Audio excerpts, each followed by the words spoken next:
Okay. Getting my camera on a little early for you goobers out there. Hi, how's everyone hanging today in the Twitch, Kick, and YouTube spaces? I think I'm live on all three. We are a little early, so I'm gonna give it a minute for people to get in here. 𝕼𝖍𝖎𝖙, you're in here nice and early. Here to talk about, what are we going? People are going crazy because there's too many females in the world. I don't know about that. I think it's fine that there are lots of ladies around. I appreciate their presence. Some being a little bit foolish. Okay, maybe the behaviors could change a little bit. Maybe that could happen. But nah, we love the ladies here at WhickTV. Okay. No Cal Mike, nice to see you. 𝕼𝖍𝖎𝖙, hello. Just eating some ramen, chilling, relaxing, going through my tweets, right? So, Whick looks way too relaxed. Someone corner him into wicking out. Instant ramen? Yes, instant ramen. It's quick and it's easy and it's cheap. And that's really all I need. Unicorn Exhaust, nice to see you in my Kick chat. Welcome. We have I don't know how it's gonna go today, right? But we're gonna try. We're gonna do some call-ins later, right? We're going to go on someone else's show tonight at 8. So you get a little bit of a longer stream today. Should be fun. I hope it's fun for you. Hold on, let me put my phone on silent. Thank you. Yeah, I like the 99-cent brand. It's cheap and it's easy, as I said. And I like it. I think it tastes good. So there's that. It's all gravy, babies. No, did you guys enjoy yesterday's show? I enjoyed yesterday's show. I thought it was pretty good content. Jenny, nice to see you. Riska, hi.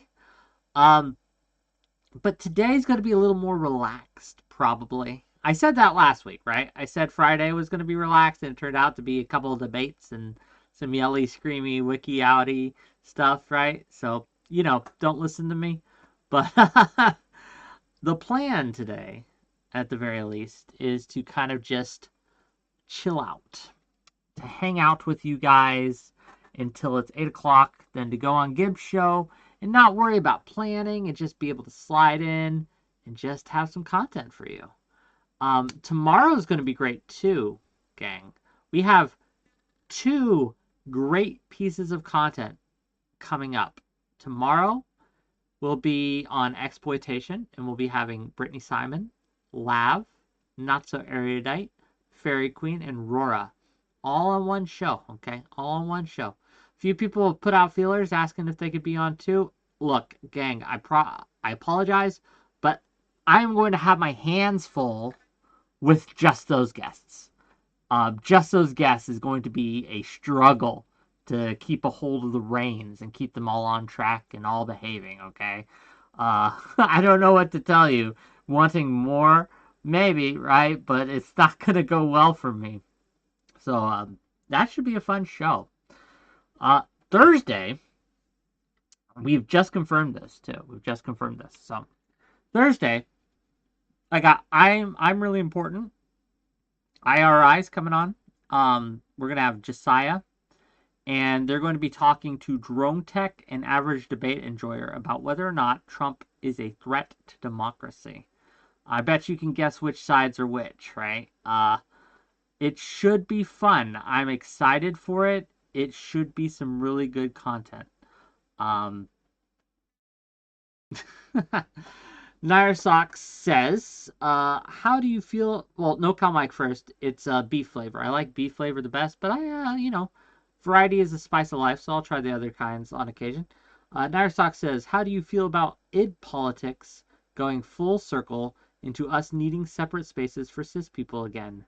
Before, the fight was to include everyone. Now we're fighting to have our excluded spaces. What are you referring to? Are we still talking about Fairy Queen's Discord here? Is that still a topic of discussion? Or is there something else that has come up that I've missed? It's very possible. you guys get up to all sorts of things that I just have no clue about. And so I'll stumble into it because someone will make a reference to it and I won't understand, and I'll ask for clarification. And then they'll open up this large volume of lore that is needed to understand the interaction that has taken place. And I don't know. I just don't have the time or the patience to sift through the backstories of all, I don't know, 1,200 of you, something like that. NoCal Mike says, a woman panel, a Whick's hands will be full. Lucky ladies, eh? Don't make it weird, NoCal. Don't make it weird. But everyone is lucky to come on my show. I'm lucky to host my show. I'm lucky to have them. Everyone's just lucky. We're all lucky. So it's all good. Narsock says, just more people are accepting it. Streamers don't care after years of spearheading the pro-trans movement on here. Well, what's the alternative? Force someone to have people they don't want in their Discord? I mean, that's not going to work. 𝕍𝖓, the concept of spaces is very weird. Depends. Nerdy Rodent says, Whick is cute. Oh, not as cute as you, dear chatter. Not as cute as you. Okay, well, thank you for the compliment. Appreciate it. Nyer Socks, you could call in and talk to me about it, though, if you want to talk about it. I'd be very curious to hear your thoughts. Like I said, it's fine to criticize it, the decision. Say, hey, that's a bad decision. You should be more accepting of people.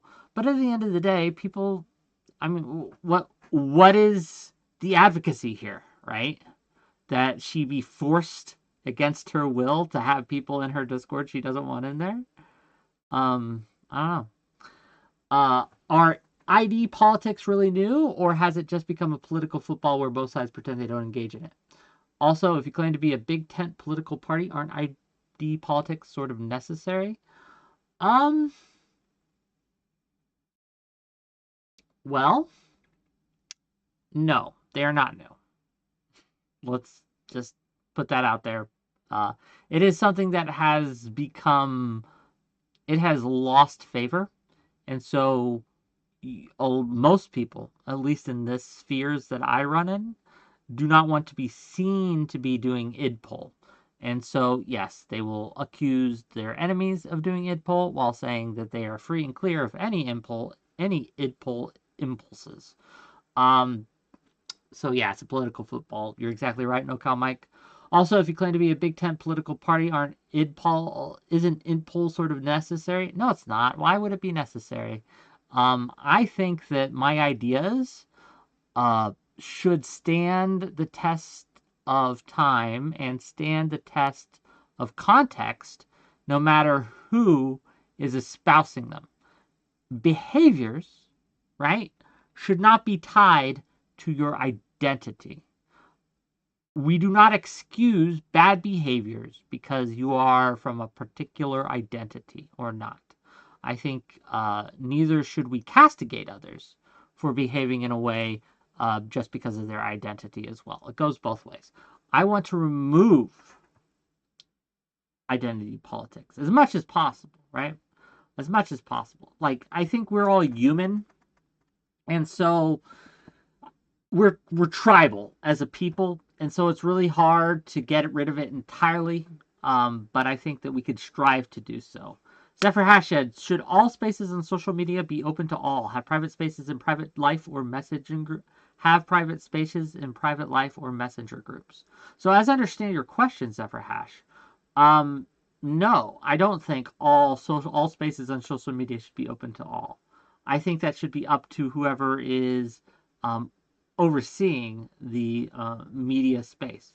Now, as a rule of advocacy, I would hope that big tent spaces exist. Like, I think that Facebook, Instagram, Twitter /X, whatever you want to call it, all these spaces should be as welcoming, or not welcoming, but should be able to host as many different viewpoints as possible, as many different people as possible, no matter if I find them repulsive or not, right? That would be my advocacy. But as we granulate down, right? So we take these big kind of communities, and as we get into the smaller and smaller communities, I think it makes sense for different communities within the larger sphere to gatekeep.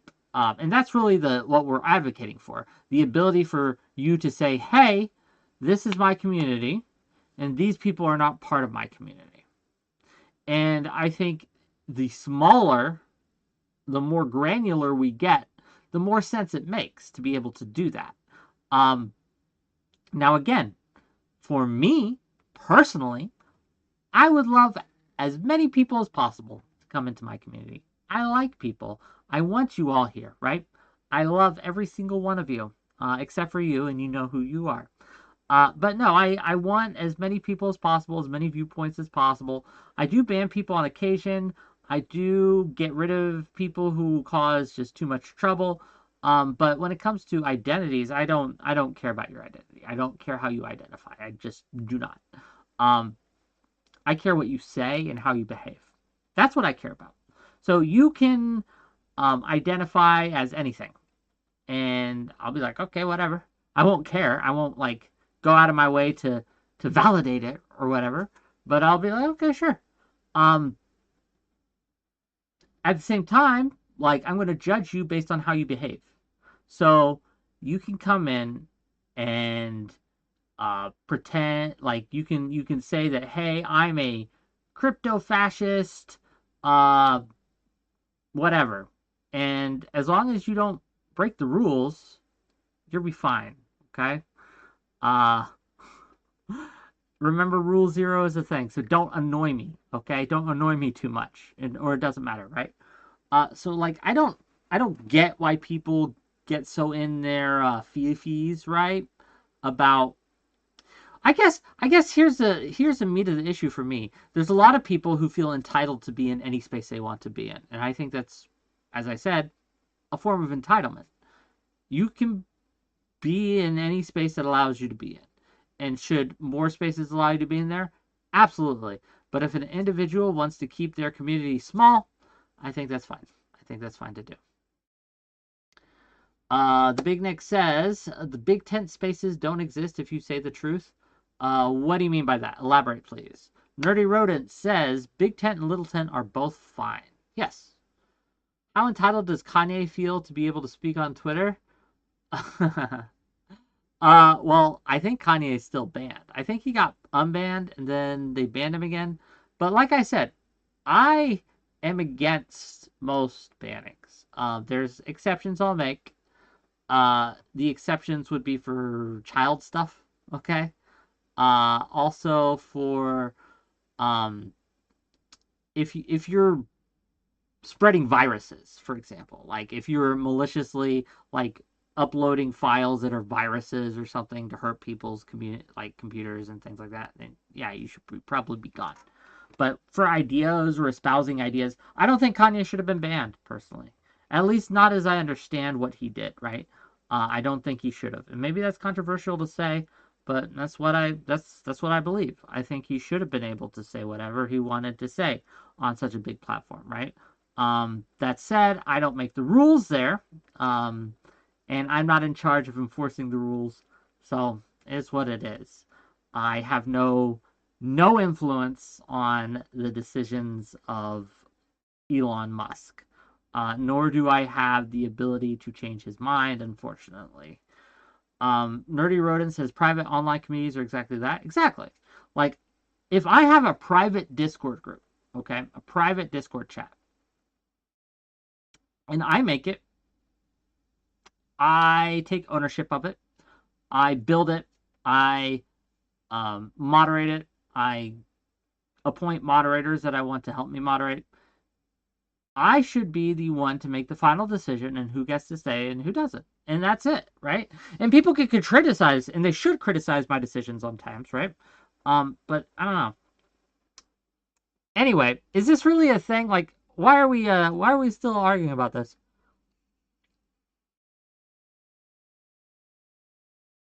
There's so much going on in the world, and we decide that this is what we want to talk about. I mean, cool if you do. You didn't build Discord, shut up. I built my Discord community, though. You have a secret whites-only server? Wouldn't you like to know? It wouldn't be a secret if I told you, would it?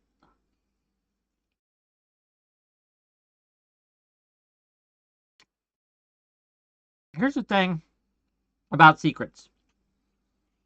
If you want to keep a secret, don't let people know you have a secret. Simple as.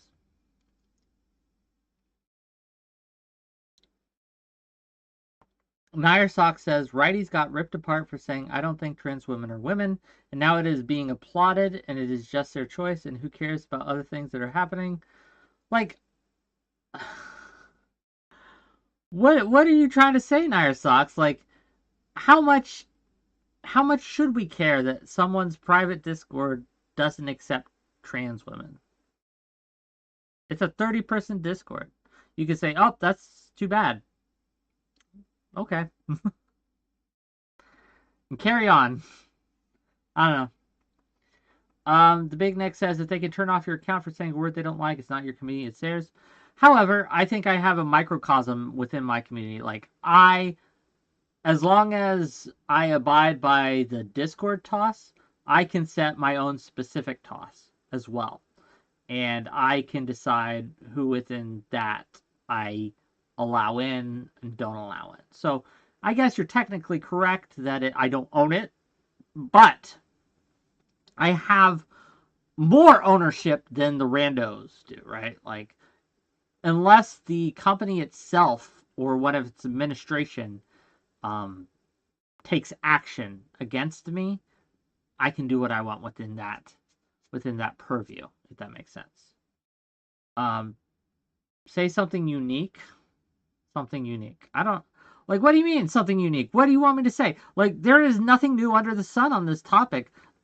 Free speech and talking about the moderation of larger platforms is something that is not a new discussion. It is something that much ink has been spilled over and many arguments has been made about. I don't have new arguments about this. I use, in fact, very old arguments against censorship, but they're, I think, very true arguments. And I think we can look at the history of censorship and how it's been applied, and knowing kind of the more control we give to big corporations and big entities, the less freedom to say things that we have, and I'm generally against that. Dickless, maybe. Speaking of which, can we have a gooning channel? I'm gonna be real with you, gang. I don't know what gooning is. I think I know in context, but I'm not sure, and I'm scared to ask based on the context in which it comes up. So, just keep that up. Matt Honeybee, go touch grass, whoever that person is. Beerwater says you should have Fairy Queen on. Yeah, Fairy Queen wants to come in and talk to me. It is a call-in show, gang. Oh, I've ranted so much. I forgot. Gang, this is a call-in show. So if you want to call in and talk, you are more than welcome to. How do you do that, you may ask? I want to come in and talk. Well, if you want to come in and talk to Whick, there's a very easy way to do that. So what you will do is you will simply hit the Discord link that I am putting into the chat. And in Twitch chat, it's !Discord to get the link. So you will click that link. You will jump. You will accept the rules. There'll be like an emote of my face. You click on that emote. Just read the rules. Make sure you're not going to say any slurs or anything, right? And then you jump in and you jump backstage. It's going to be at the top of the server. And then once you're there, I'll pull you in and we'll talk for a while. Look, yes, I have rules within my community, okay? I set the rules within my community. Simple as. Rule 0 is the most important rule. If you annoy me, I will kick you out. I don't know. It's my house, right? It's my house. It's my rules. It's my castle, if you will. And yes, I know that at any time Discord can come in and take away my toys, but generally they don't. So, how have I managed not to have been kicked out yet from No Cow Mike? No Cow, you're not annoying at all. Who is saying that you're annoying? Testy Johnson says he's lying. I'm annoying him all the time and I'm still there. I mean, you do. Okay? Look, there's a few of you who annoy me, but what I'm talking about, there's a certain level where I just get tired of it, okay? And yes, it's wishy-washy, it's arbitrary a little bit, but it is what it is. Like, I'm a human and I'm going to make my decisions, so. The Big Nick says they don't take away your stuff because you comply with them. Collaborator is the word. I am a collaborator. Okay. Portland is Burning says, man, I've already made so many good Israel-Palestine jokes re this whole Fairy Queen Discord thing. I don't want to beat a dead horse here. Uh, I saw a few of your tweets. They were pretty fire. Not gonna lie. Jesse S says, oh no. Nerdy Rodent says, people who shout all the time are annoying to me. Do I shout all the time? I've been told I have a pretty loud voice, actually, in real life. And you know why that is? It's because I have sisters, okay? I grew up in a house full of sisters. And so if I wanted to be heard, I had to be loud. Otherwise, I would not be able to be heard. All right, fun Whick fact for all of you, okay? Jabbar Unreal says, can I come yell or tell you how cute you are before I go grab some food? You can! Jump backstage. It is a call-in show. You can absolutely call in. Exclamation point Discord and call in. 𝕵𝖔𝖎𝖙. Greetings, Whick. Well, greetings, 𝕵𝖔𝖎𝖙. I'm not sure I'm saying your name right, but I hope I am. I'm very bad at pronouncing things. Hello, you're live. Hey, fuck you are cute. Okay, well, thank you. I think. Fuck you too. You're cute as well. Oh, he deafened himself. Great. Okay. Bye-bye. Jesse S says Whick is calm and collected except when red pillars and morons come on. Not always, right? I've gotten mad before at normies. What topics are on your mind, Whick? Oh, you know what? I'm thinking a lot about my content coming up. Tomorrow we have an exploitation topic, and I've been thinking about that a lot. Is OnlyFans exploitative? I think it is, actually. But I don't think it's any more or less exploitative than streaming in general.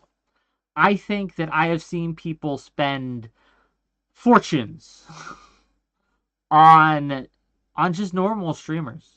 Just not people doing anything sexual, just people who are offering a community, a family, right? I think that this is, and we have to acknowledge it, there is some parasociality to these bonds that we form, okay? And bad actors absolutely can and are exploiting their audiences in order to make as much money as possible, as quickly as possible. They don't care who gets hurt in the process. And I won't lie, I too would like you to give me your money. But I don't want you to go broke doing it. I don't want you to give me something you can't afford to give. If you do give me money, I want you to do it because you support what I do, you enjoy my content, or you just like me as a person, but I don't want you to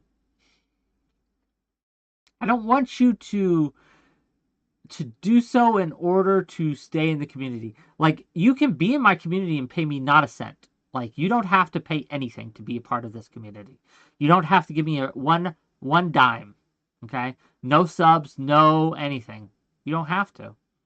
You'll still be a part of the community. I'll still have you on my show. You could still call in. You could still talk to me. We could still chat.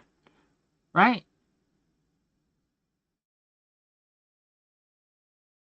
And if I found out that someone was going through it, was in a state, right, was either really drunk or high or on drugs or something, and they donated a lot of money to me, I'd give it back. Wait till you're sober to donate to me, okay, gang? Wait till you're not drunk. Okay? Wait till you're sober. And when you are of sound mind, sober, The Big Nick says, what the fuck? I sent you money and you sent it back because you like Brianna Wu more than playing Domina? Idiot. I could not figure out a way to integrate the game into the content that day. But if you want me to just see if Brianna Wu will come on and play it with me, I can do that. I have no problem with it.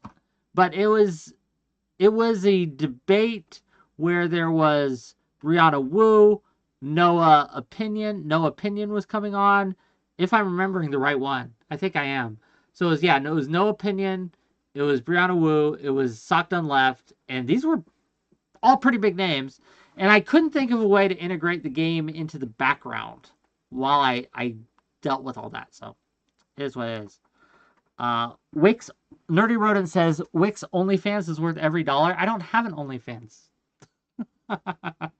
It's weird how many people want an OnlyFans. I think you guys are joking, but every once in a while, one of you will come in, and I don't know if you're joking or not.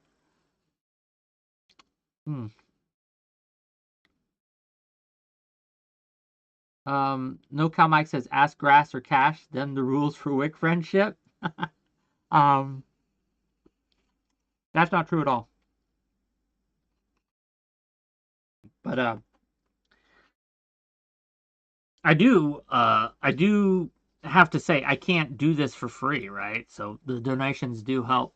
When people give me money, it does help. Let's talk about some of the shit that is going on Twitter. You guys want to go through Twitter for a bit with me? Like, are you guys, since no one else is calling in, and gang, this is a call-in show, so please call in. But if none of you are going to call in, I have other ways to entertain you, okay? That I can utilize, if you will. So give me 1 second here. Give me 1 second. What do I think? What do you think he earns in Twitch bits? I don't like to give my financials live on stream, but I make enough to get by. But only just. I'm riding that line, okay, gang? Let me pull on a caller here real quick. Hello, you're live. Test. Can you hear me? Test. Test is correct. A+ on your test, sir. Awesome stuff. Hey, just real quick, I just wanted. I haven't really thought this through, but I think intuitively I disagree with like sexual parasociality being equal to streamer parasociality. I think there's just one extra level on top of sexual parasociality. I can't quite like articulate it, but I think there is. I don't know. So, just to rephrase so I understand, you're saying your contention is that sexual parasociality is somehow worse or more... I think it's more damaging. More insidious, more damaging is the word you use, than community, friendship, etc.? Yeah, I think so. Can you elaborate as to why? I think... I think there's a level of intimacy that, well, we talk about guys don't really have that level of intimacy with each other. And so I think to commodify that lack of intimacy that men have with each other through, like, women is probably not a good thing. Right? No, I agree. Look, if your argument is exploitation is bad, I'm with you. But my counter argument would be that people will exploit all of our needs for sociality because there are plenty of people who have women in their life that satisfy them, right? Or men in their life that satisfy them. And they are more susceptible to the type of parasociality, which is you can be a part of the family. You can be a part of the community. You can have friends. If you just pay my channel 3 easy payments of $99.99, you too can have a group to call your own, right? I think that these types, like, hold on if I may, that different types of people are susceptible to, at different levels, to types of types of exploitation.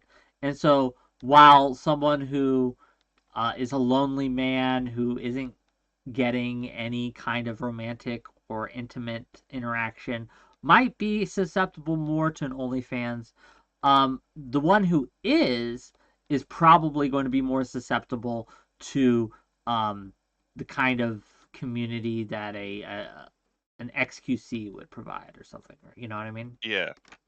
Yeah. Or even like another example would be like pay $5 and you can jump on this debate channel. Yeah. And yeah, yeah. So yeah, I probably, as I said, I haven't really thought it through. It just intuitively felt like intimate, like sexual parasociality felt worse. But yeah, I guess like thinking about it doesn't. I haven't been able to come up with any answers. So no, And that's the that's gonna thing. be like Like, I know it can feel more icky. Yeah.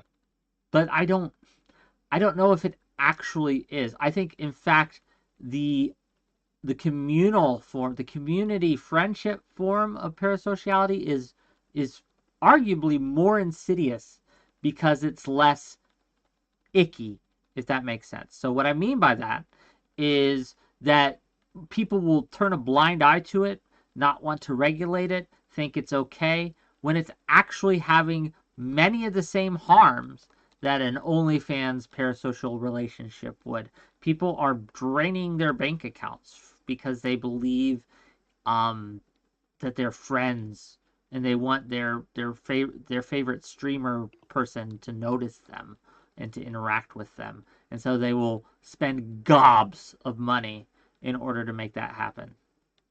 Yeah, I agree. No, you've convinced me. Well, okay, that's Yeah, super yeah, reasonable. Okay, that was good to have. Okay, fair yeah, enough. yeah. But Cheers that's for gonna the be chat. the debate tomorrow. We're gonna have Lav and Erudite are gonna be arguing against that point. They're Well, gonna be arguing more on your initial side, and the okay. rest are gonna argue. I guess the last thing I'll say is, Please. have you seen, there was a video Erudite did, she was talking to Farah about OnlyFans exploitation. Have you seen I that? I don't remember seeing it. I may have came up. I don't really watch other streamers' contents. Yeah, So yeah, I fair don't know. enough. Just like the gist of the argument was like Fire and Destiny were arguing that like if OnlyFans is exploitative, then like fast food is also exploitative because they put like addictive ingredients in their food It and all can that, and be, like yeah, but and I so think there's a they're different level of exploitation when it comes to um, interactions on the streamer and the OnlyFans level than interactions from a giant corporation that's selling you a product, right? yeah. Because the product that you're getting from a streamer or an OnlyFans person is more ephemeral, right? It's a connection. Does that make sense? Mm-hmm. And the food is just food. You eat it. Yeah. And Eh, who doesn't want their food to be tasty? that's true. Anyway, I won't cut your content for tomorrow, so thanks for the chat, man. I'll Not a catch you around. don't hold on before you go. Don't say that Yeah. about yourself. You're not a cuck of the content. You are a part of the community, and it's fine to come on a call-in show and call in about what's on your mind. That's fine. But for now, You know what? bye-bye. Okay. But yeah, don't do that to yourself, gang. Don't sell yourself short like that. Stop apologizing for coming on to my show where I'm specifically inviting people to come on my show. I'm asking you, chat, to come into my show, to come on and to tell me what's on your mind and talk to me about it. So why would you ever apologize for doing that? It's what I directly asked you to do. Don't. If you're boring, I don't care, right? I'm boring, and you guys still watch me, right? I don't know what to tell you. Oh no, I meant for the topic for tomorrow. Oh, you're not gonna cut my content for tomorrow. Why would you ever? Part of the draw isn't just the topic; it's the guests. Okay, that's how this works. Aaron M. Sound, welcome to the chat. Recently, you've been bringing in the heat, Whick. Well, thank you. I think I'm assuming that's a good thing. I'm assuming that's a good thing that I'm bringing. I'm not sure. I am not sure, gang. I don't know. I didn't plan too much today. Like I said, I'm going on another show at 8 o'clock. But we have some stuff to go over if you guys want.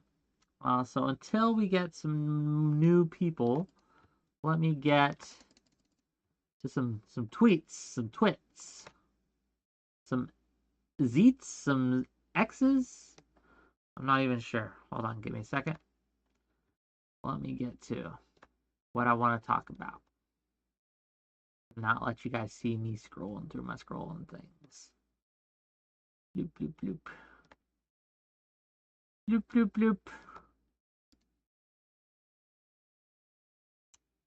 They blocked me? No! Also, 𝕊𝖍𝖎𝖙, thank you for the sub. 9 months. We're going to have our stream baby soon, I guess. They blocked me, gang. They blocked me. I don't know if you can see it.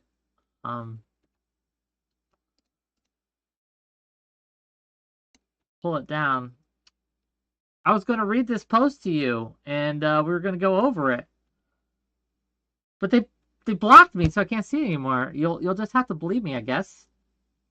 You'll just have to kind of take my word for what the post said. That's really unfortunate. That's really sad. It's one of my better tweets. It's got I don't know if you can see, it's got about 1,400 likes. Okay. 50 retweets, 100 comments. Pretty good for me. I don't usually do these numbers. Usually I'm getting 10 likes. So good post for me. Basically, and I'll kind of explain what's going on here. Basically what this is, someone tweeted a Reddit post. And the Reddit post was in our chess. And they were talking, the person on the Reddit post was complaining because they were getting harassed during their games. They would go on to play chess with randos online, and people would just harass them because they're Israeli. And he was getting tired of it. And he said something along the lines of, I can't fix this problem. I can't, make the issue go away. So what are you doing? Why are you doing this to me? The person who posted this told everyone, and this post got like 30,000 likes or something like that. Told everyone, good work. You harassed this guy. You were successful. Good work, Palestinian chess warriors. And he was saying this unironically. Is that where we're at, gang? Is that where we're at? That we are just going around harassing anyone who's Israeli?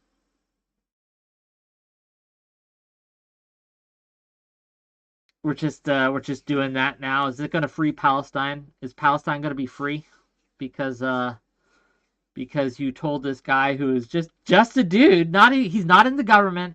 He's not making any decisions. He's not in the IDF. He's not controlling the drones and bombing all the people. He's just a dude in Israel playing chess and wants to play chess, okay? I don't even know if he's really good or not. I have no idea.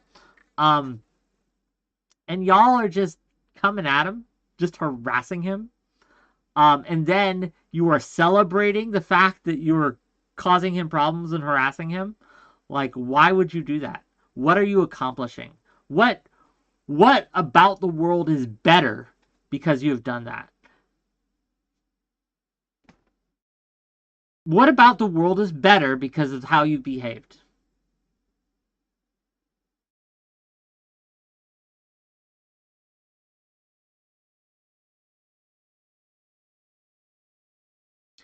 There's a lot of, because I made the comment, and I don't know if you can read it, if it's too small or whatever. I said, the good work in harassing a Jewish chess player. And there were so many people came in my contact. There are two types of people that came into my comments to disagree with me, okay? There's a lot of people who agreed with me, but two types of people came into my comments to disagree with me. Here's one of them from this guy saying, it's an Israeli chess player, so that's a big difference. Is it? I don't think it makes any difference right? First of all, almost everyone in Israel is Jewish. If you're an Israeli, you're probably Jewish. 80% of you are Jewish, okay? It's a safe bet to make. And to be clear, I did confirm this guy is Jewish, right? So, yeah. Then the second type of guy, let me find him. Let me go through replies, because I think it's worth pointing out. I got a lot of replies to this. Sorry. Give me a second.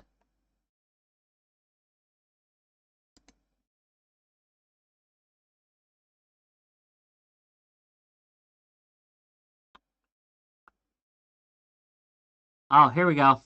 Jews hate everyone who isn't Jewish. They are taught this from the Talmud. They hate. The hate they are getting now is their own doing. So I got two guys, right? Two types of reply guys. Why are you conflating Jews with Israel? That's anti-Semitic. And then those Jews in Israel are getting what they deserve. The two genders, if you will. I don't even understand. Like, most of these comments are pretty heartening, because most people, even whether you're pro-Palestine or pro-Israel, most people see this as a bad thing that was done. And I tend to agree, obviously, that you should, like, Russians. Let's use Russia and Ukraine. For the most part, Russians, people who happen to have Russian nationality, aren't doing this to Ukraine.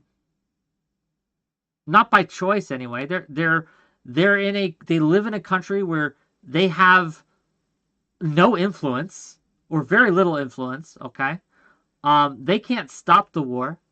They can't fix it, right? So why come after them? Why not go after Putin? Why not go after the Russian soldiers? Why not go after those people? Why go after randos? It makes no sense.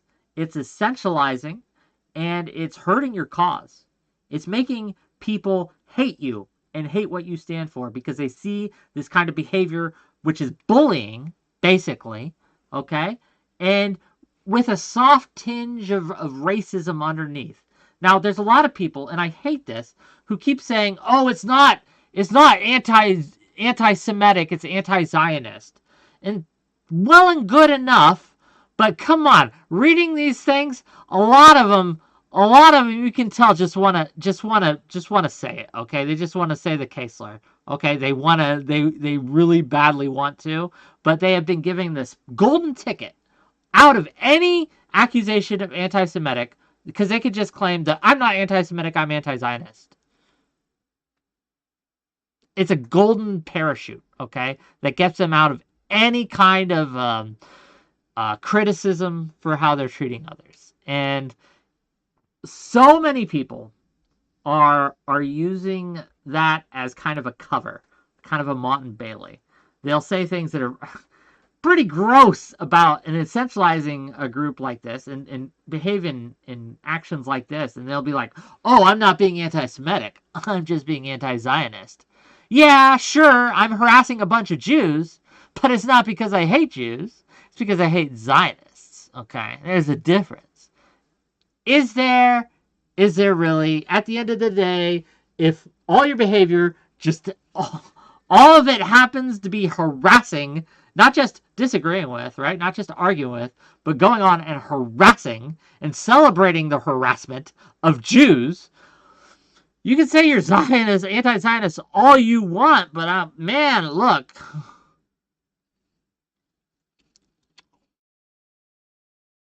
I'm just observing how you're behaving. That's all. I'm just looking at what you're doing.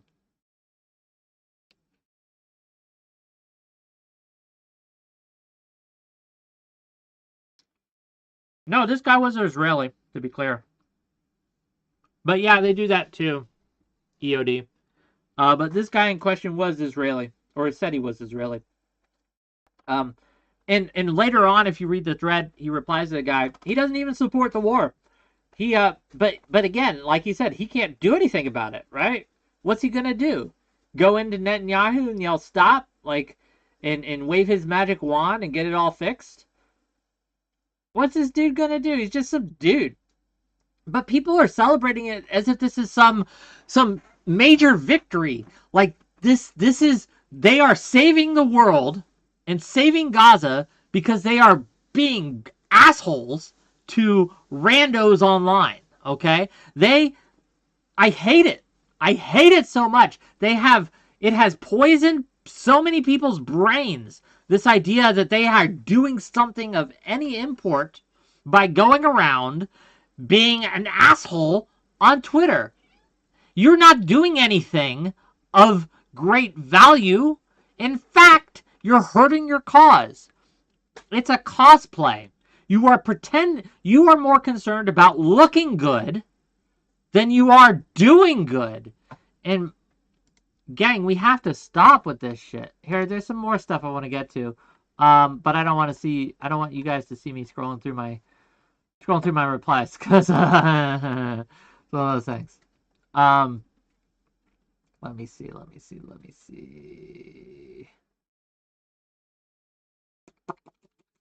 There's a couple other. Oh, here's one. Did they block me yet? No, they didn't. Haha! Here we go. The new axis of evil, gang. This guy, unironically, believes this, okay? It's unironic. I checked. This is the axis of evil. Not Russia, not China, not any of these, not Syria, not Yemen, not Iran, not Iraq, not Afghanistan, none of these other places, right? Not even India, maybe he's going a little fashy, it could be argued, right? It's America, NATO, Britain, Ukraine, and Israel. The only one that you may have a case for is Israel. Maybe. Axis of evil? Do you guys know what evil is? Man, this is from people who think evil is the fact that they gotta vote every 4 years, or else the bad guys will get in power, so they have to keep voting every 4 years. Oh no. That's the true face of oppression, I guess. What is going on? What is going on with these people? And again, these people unironically think what they are doing is a form of advocacy that is effective. It's wild to me that anyone would believe this, but they do. Let's see what else we got. Let me check some of your chats out, some of your messages. No one super chatted me yet. Man, no one super chatted me yet today. Come on. Give me some super chats. Give me some super chats. Give me some stuff to pay me money. Let's see what else other people are saying.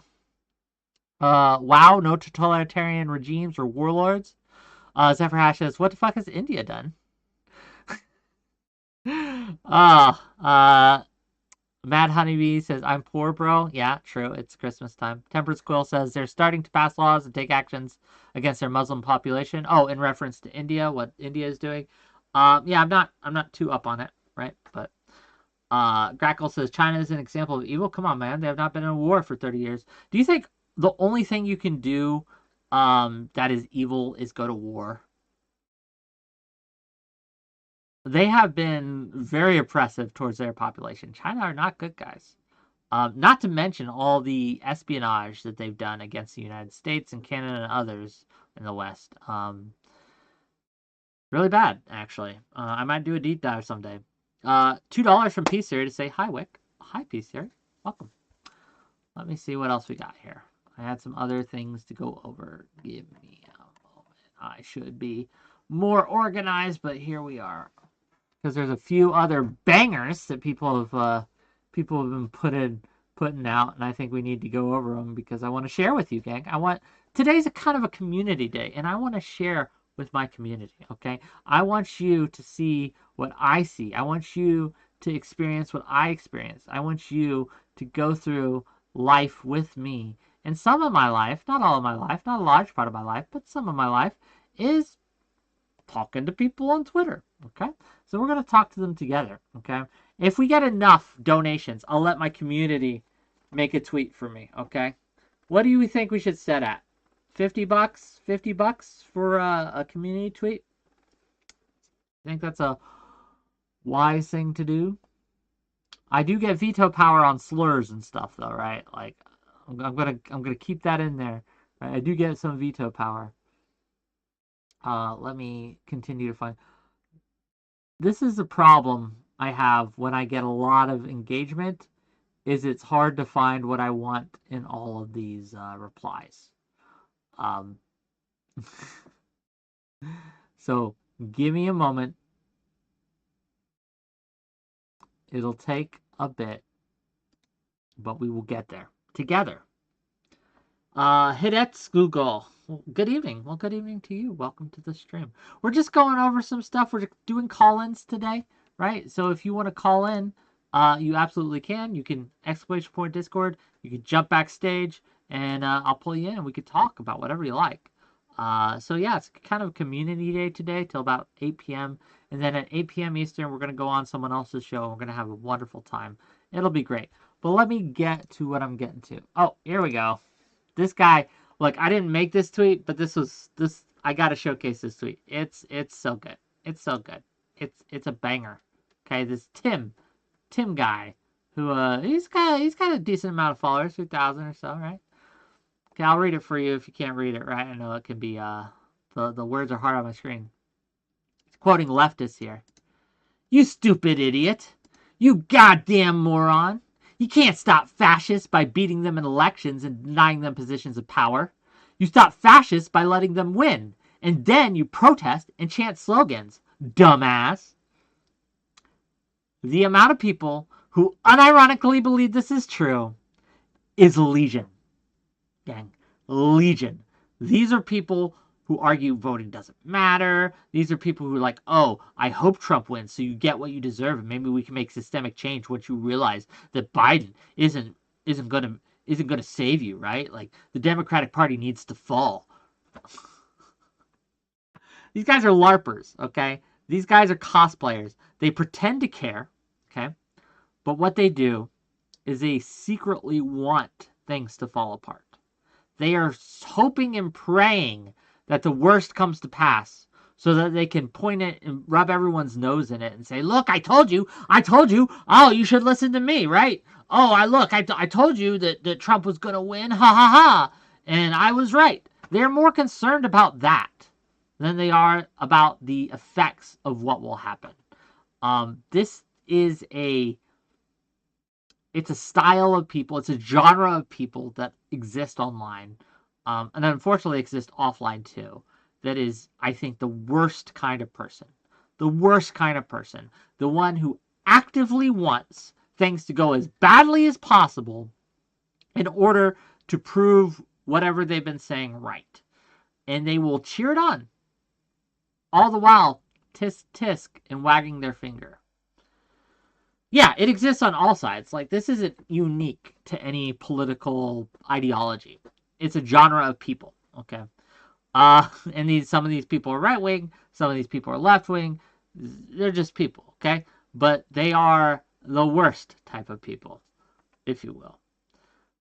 Cardi says, it's because the Democratic Party isn't Marxist enough, so they want to revolutionize. God, I hope not. It is what it is, all right? See, no one is in my... You guys just aren't calling in today. And do I smell funny today? Is it because I don't have the hoodie? Is it because I haven't wore the hoodie in a while? Is that why? Is that why we don't have any callers? Any caller inners? I might be too drunk for call-ins today. Well, yeah, if you're like super drunk, probably don't want to have you on. Not because I don't like you, but because I don't want you to be in a position where you might say things you normally wouldn't or act a fool, and I think that's probably wise.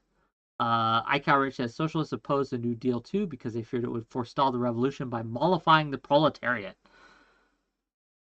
Well, I think that a similar argument exists today, right? That they don't want Biden to win or do well because if he does well, and if he does win, there will be no need for them, right?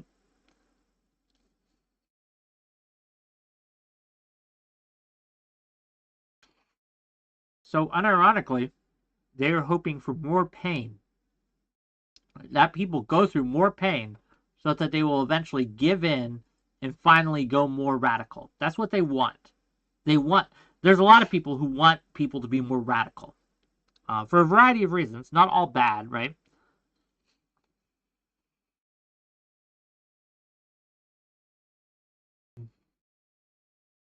But radicalizing others is their goal.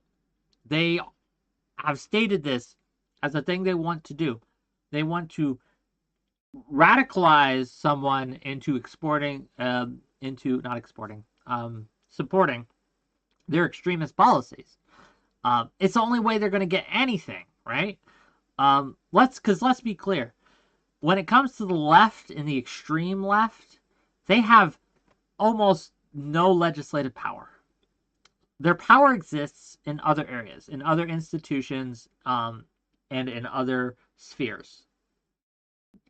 That's not to say they don't have any power. They obviously do. It's the type of power that is of note that we have to go through. Matt Honeybee for $2. Emotional blackmail works. I'm exploiting my audience. Hooray. Matt Honeybee, you've been exploited by me. I just did that for $2. I guilted you into giving me money.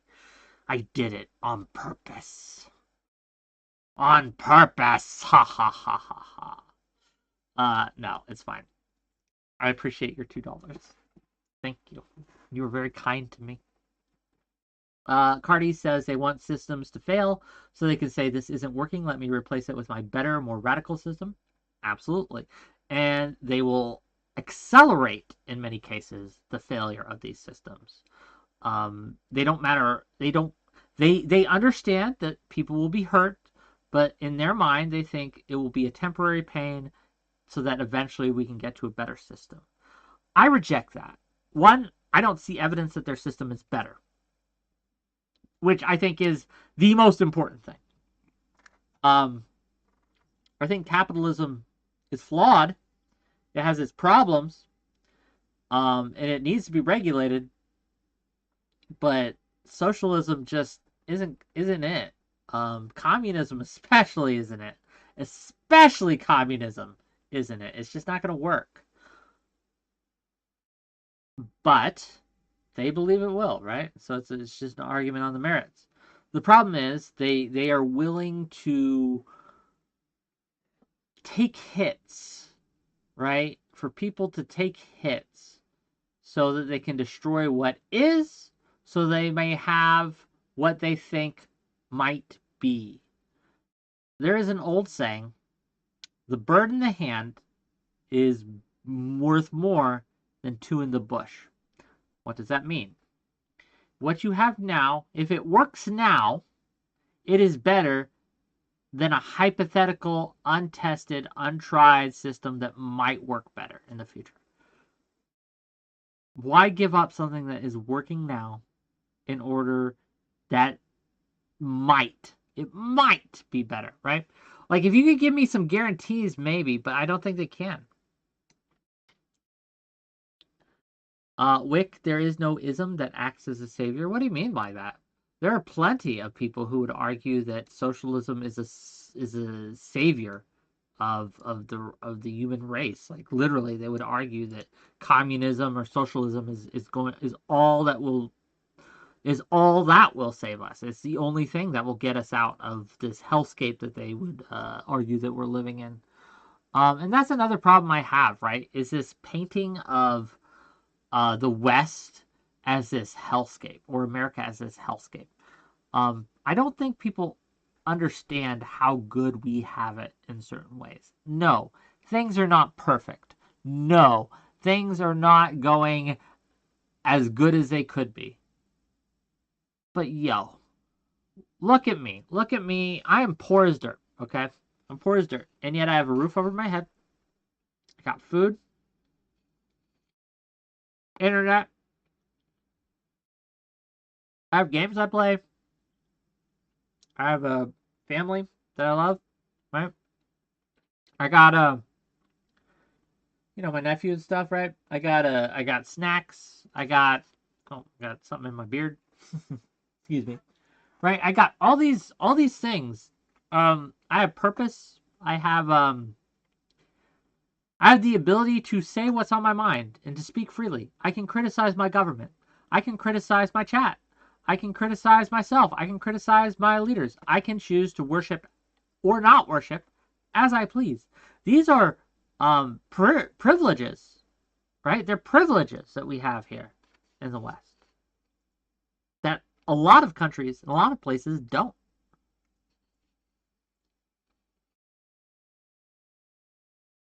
So to act as if we are going through this crazy kind of like a hellish existence. Gang, that's the mental illness talking.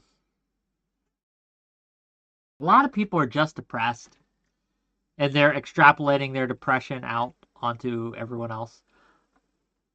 Jabba Unreal, thank you for the Prime sub. 2 months. Welcome, welcome, welcome into the community. We do need a badge here. The star thingy is unacceptable. What kind of badge would you like? Tomfoolery show. I can criticize your mom. Maybe for about half an hour of a 2-hour panel because you arrived late, right? Your threats don't scare me, Tomfoolery, because I know you're never going to show up on time. You're just gonna not be here, right? But yeah, there's this idea that we are going in these like terrible, horrible directions when it comes to the state of life in America. And for the most part, that's not true. There are exceptions, right? We can look at certain laws that have been passed or things and think they are unfair, they're hurting people. That's absolutely the case. But overall, America's a pretty good place to be. I don't know what to tell you. America's a pretty good place to be. A lot of people want to come here.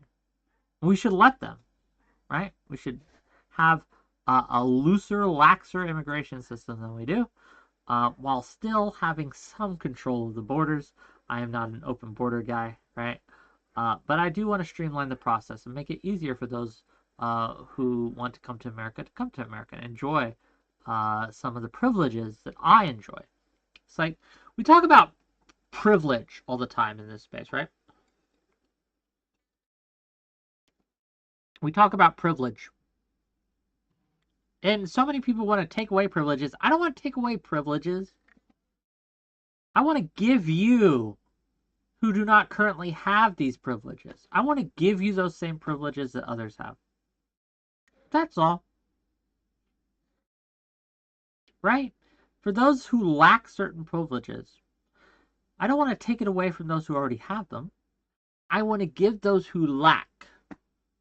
I want to give to those who lack. That's what I want to do. And too many people think of it as this zero-sum game, right? That if I can't have it, no one can have it. I don't think that's wise. I think that's doing harm to our cause and ourselves.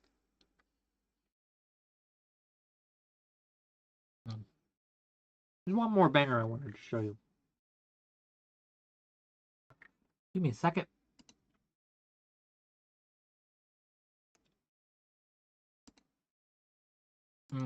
Sorry, I'm eating. I know it's annoying. I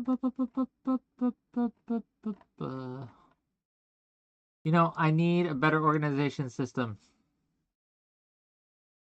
Oh, I've been playing Rogue Trader. This is a little bit of a side, but I've been playing Rogue Trader, and I really enjoy it. It's a CRPG, a computer role-playing game on the. It's from the team that did the Pathfinder games, right? So, Wrath of the Righteous and Kingmaker. I think they did a really good job with it. It's a style of game, so if you don't like that style, you're not gonna like this one. But it's it's just really good. It's really fun. Here's the other tweet I wanted to show you today. Okay. From 𝕵𝖎𝖎𝖙𝖚. I don't know how to say his name. It is absolute. So here's the tweet that they're responding to. Okay, let's go through it. Okay, here's the tweet they're responding to. This person, 32K followers. Okay, says, I don't really care what Zionists think intifada means, and you shouldn't either. This is an anti-colonial, anti-imperialist liberation struggle. And that's been made very clear for decades. You don't need to sugarcoat or compromise language to appease liberals. Fair enough. 𝕵𝖎𝖙𝖚 says, in reply, it is absolutely true that the anti-Zionist left is under no obligation to make their message more palatable to everyone else. But that just means that they won't ever accomplish even one thing. But look, to be honest, we were already pretty sure this was just a cosplay anyways. That's a banger. That's a banger, okay? True! With the capital true, right? With a big true. If you want an electoral system to get anything done, you have to convince the voting majority that what you want to get done is worth getting done. What you do not do is turn them off. Like, did we learn nothing? Have we learned nothing from ACAB? Have we learned nothing from defund the police? Have we learned nothing from these empty slogans that do not get what we want done? It just doesn't get it. In fact, it turns a lot of people off. And it's not only ineffective, it is counter-effective.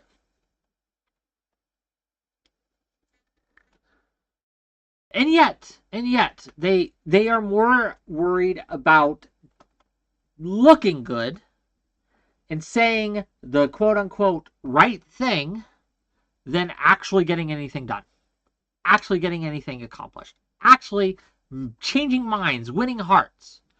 If everyone else, they could be wrong, right? They could be very wrong, and you don't mean it that way. But if everyone thinks what you're saying is one thing,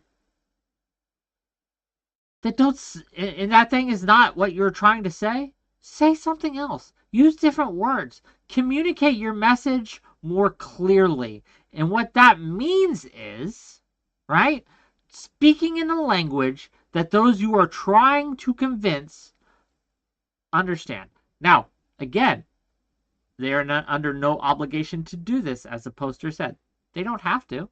You can say anything you'd like, and I think you should be protected in saying anything. You shouldn't lose your job. You shouldn't lose your scholarship. You shouldn't be kicked out of school. None of that should happen, okay? I agree. But, if you continue to insist that it means one thing, and everyone else around you is saying, no, we hear something else, then maybe change what you're trying to say, okay? Don't be a stubborn asshole. Don't be so prideful that you forget what you're fighting for. If you want to free Palestine, great. What you're saying, your little slogans and chants, are they working? Is Palestine free? What's happening in Palestine right now? Is it more free now? Is it working? Or what are you doing for apparently decades, according to this poster? Is what you're doing effective? No? Then why are you insisting on continuing to do it in that manner? Why? Why would you ever? See, this is, ironically, a large problem that incels have as well. They insist on doing it their way. I want to be able to do X, Y, and Z and do it in this way, and I don't want anyone to criticize me, and they should just accept me and love me for who I am. Bitch, just change who you are. Change yourself. If you are not desirable, become desirable. If you are not selling yourself correctly, change how you're selling yourself. Change how you present yourself. Change how you communicate. Change how you act and behave. If these things are causing you to be rejected, change it. Oh no, but my constant lack of showering and addiction to anime is the core part of who I am as a person. Bitch, no, it's not. No, it's not. You are more than the things you do and your hobbies and shit like that, right? You can still do these things. You can still believe all the things you want to believe. You can still have all thoughts you want to thoughts. What we're talking about is persuasion and presentation and how you present yourself to people. Okay?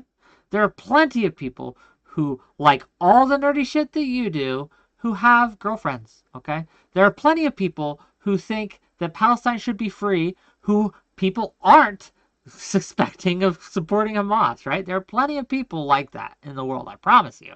Okay? But there's a specific reason why you, in particular, are having troubles communicating.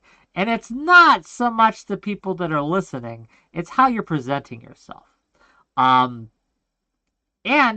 I guess to further my argument, in case you are still not convinced, if you are still not convinced that this is true, okay, I would point you to the fact that there has been messaging changes that Clinton did. Let's go all the way back to the 90s.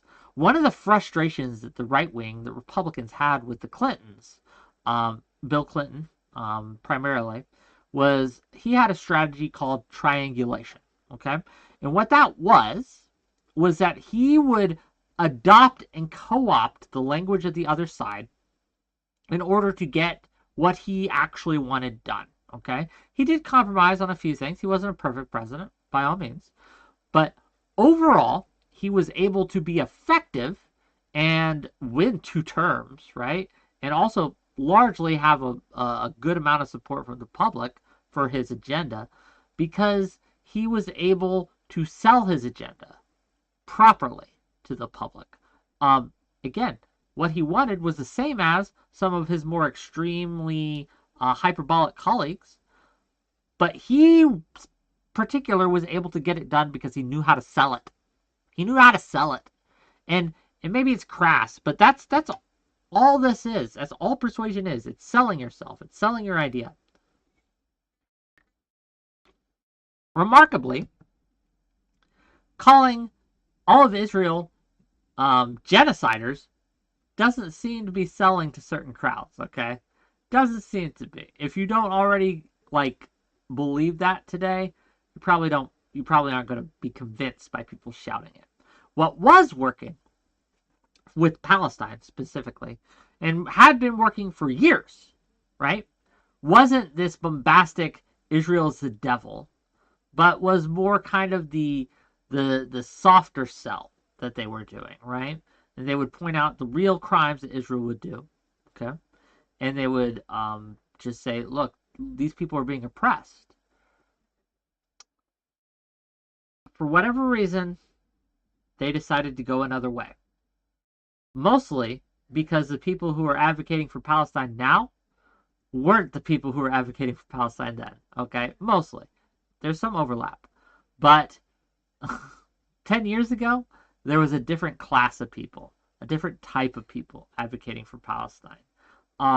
Ones who, again, were not so bombastic, not so addicted to the algorithm, not so addicted to likes, retweets, etc. And one of the harms that and I'm using this as an example, but this applies outside of the Palestine-Israel sphere. It applies to so many different other things in politics. One of the things that happens, and I see happening, is people within a community will gas themselves up about how great their arguments are, how convincing our presentation is. Look at how convincing we are. All my friends agree with me that my argument is super good and super convincing. No, we're not really moving the needle, and in fact, more people support our opponent now, but everyone around me is saying I'm really, really good at this. They're gassing you up. They're gassing you up, brother. They're lying to you. Not exactly lying. It's not the right word. They are doing you a disservice. I don't need to convince the people who already believe as I do. They're already convinced. I can make a bad argument, and they would think it's right and correct because they believe my position is right and correct.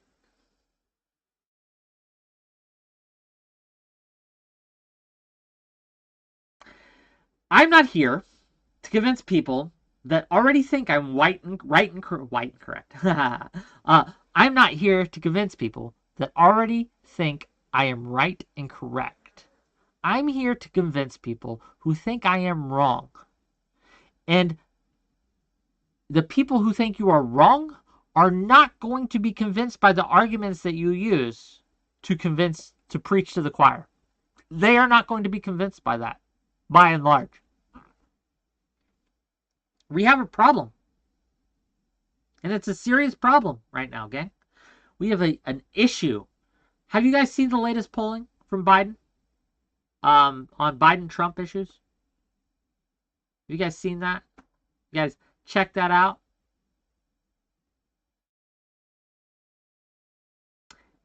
Biden's underwater. His approval ratings are really low. His how people think he's handling the economy is down bad, okay? His numbers are low. Lower than my viewership numbers, gang. Okay? A little cell phone there. On the merits, the economy is doing great. Will fucking Stancil has been fighting the fight on that street, right? I don't know if you guys know who that is, but he's decided to make it his life's mission to debate every leftist who thinks that the economy is bad, and to debate them into the ground. And he's been prolific. Okay, I encourage you to follow him and read his tweets and read his arguments. They're sound and convincing, and he shows how people have basically ignored all the positive data that's come out and painted this bleak picture that simply doesn't. It just simply isn't true, right? Wages have grown, but people have for whatever reason convinced themselves that we're in some sort of horrific recession right now. We are not. We are doing very, very well. But the problem is perception. The problem is we are not selling that message. We are not convincing people that that is the case. However, there is a lot of people who have every incentive in the world to convince you that everything is going terribly right now. Okay?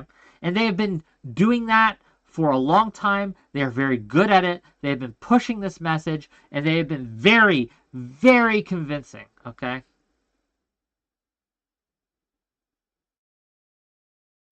Wages have only outpaced inflation in the last 9 months. So, in other words, Portland is burning. For the last 9 months, we've had real wage growth in America. After COVID, okay? After the lockdowns, after all of that. For the last 9 months, we've had real wage growth, okay? And again, it's only getting better. The trends are up, gang. Inflation's going down. Prices are, again, going up, but wages are going up further. And you know who wages are increasing for the most? The poor people. The bottom percentile. The entry-level jobs and entry-level workers, they are seeing the biggest growth in wages. You know who's seeing the least growth in wages? Upper middle class and rich people. Will Stancil argues it better than I can. Check him out. Argue with him, not me.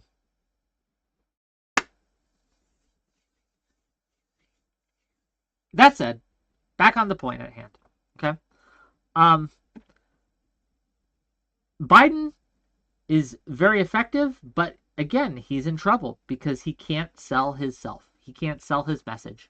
Those who are carrying the torch for him have failed him. For whatever reason, we cannot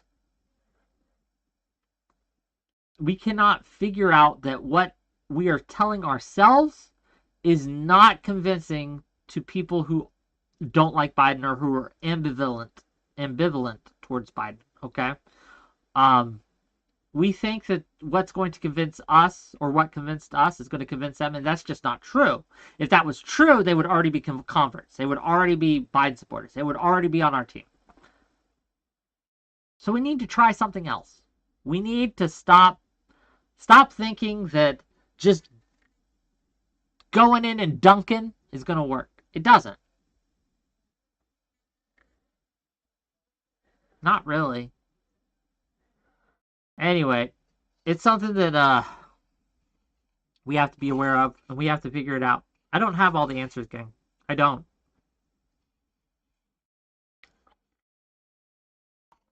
But we need to change it up.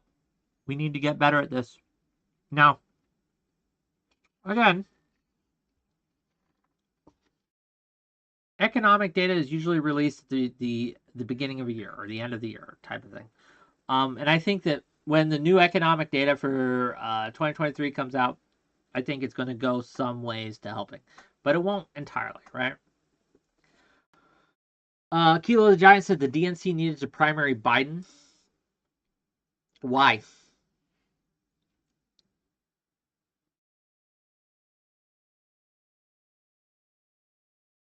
See, Drought 730. You say Drought 730 says this. Bidenomics equals people are maxing out 401k loans and buying cars and houses on credit with huge interest, so the economy is doing great and you just don't get it. Average taxpayer. Funny thing, when people are asked how the economy is doing, most of them say it's doing terrible. But when they are asked how they personally are doing, most of them are saying they're doing great. So everyone is convinced that they're doing okay, but everyone else around them is doing terrible. For the most part, right? General trends.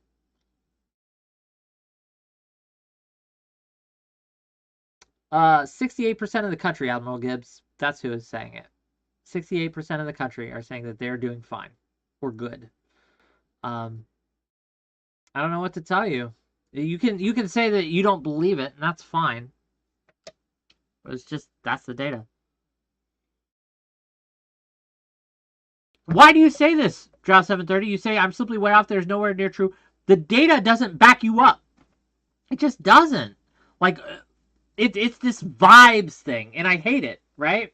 Like, people will, it doesn't feel true. Well, it doesn't matter. $2 for Tessica Johnson. We need to secure our southern border. You're Canadian. Fuck off. Okay. I pulled 344 million people, Whick. Yes, personally, I did it. Myself. Consumer purchasing power being down 20% is very, very real data. Compared to what? Portland is burning. Look, I'm going to try to get Will Stancil on, and he will school you all on this. I'm not an economist, but his arguments have convinced me. His data has convinced me. Okay? I'm going to get him on, and he will take you to rhetorical Pound Town, okay? Let me actually see if I can pull up his Twitter, because that's like all he does all day is talk about this. So let's go through it, shall we? Here's one he quote tweeted or retweeted. Household savings are growing at 8.5% per year, a clip not seen in nearly 30 years. A soft landing means that consumers won't have to break their piggy banks. Household liquid assets currently sit at 18 trillion. And we have some graphs. Data. Crunchy. Oh man, let me resize this so you can actually see it. Hold on. Okay. Man, hold on. I'm gonna have to fuck this. I am boomer at this. Here, let me see. So show the graph here. Okay. Oops. Here we go. Household savings. Households are still saving. Okay. This 4-year annualized savings rate as money of disposable income. Okay. 23. We're still over the norm for the last 30 years. Okay, gang.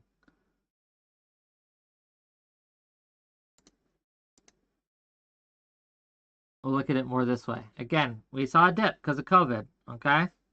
Saw a bit of bump in the road there.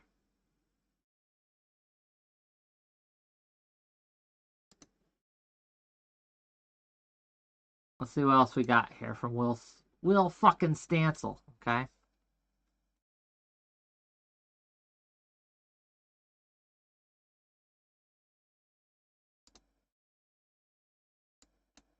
Here we go.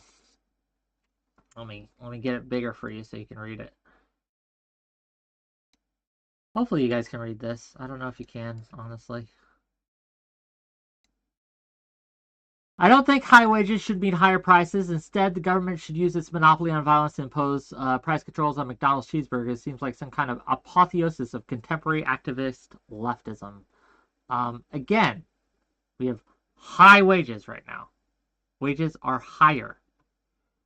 Where is this data that you're seeing that we have less purchasing power? By what metrics? I guess I would ask. What else we got?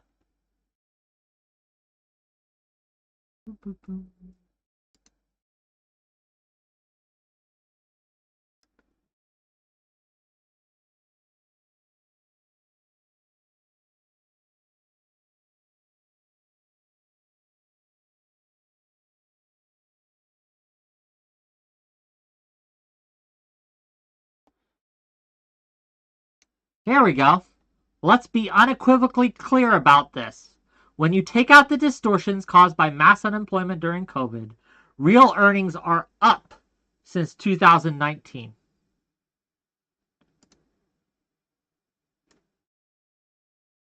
Here's the data.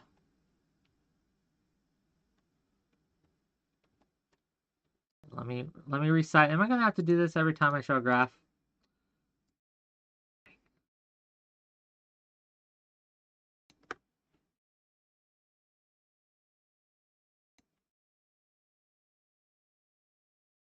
Here's the data. The median real hourly earnings. Okay. Pandemic had some noise in there, but the trends up and up and up, and we are higher currently today than we were in 2019. The unadjusted, right? The unadjusted is still higher, right? I don't know what to tell you, gang. Like, your link, stop ignoring your angry chatters, okay? I'm busy doing other things. I'm showing you the truth, okay? You can chat all the chat. Yeah, just DM me these things, okay? Here, so we don't see my DMs, let me switch real quick. I am lonely right now. No one's calling in. You guys are angry at me. You should call in and argue with me, okay? That's what you should do. You're saying percentages of nothing. What do you mean? These are hourly wages. That's not nothing. Wages are up. They are higher than they've been since 2019. They are, again, on the trend line. We had some weird wonky stuff with COVID. That's true. But we've gotten back to good. What am I trying to convey here? What I am trying to convey here, good sir, dear Kilo, is that the panic about the economy is fake. It's fake news. It's just not like the economy is doing really well.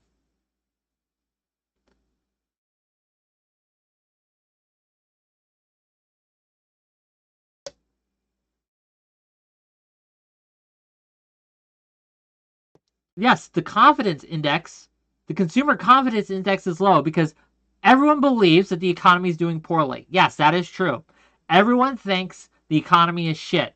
But when you look at the numbers of the economy and how it's doing, by almost every metric, we are doing well.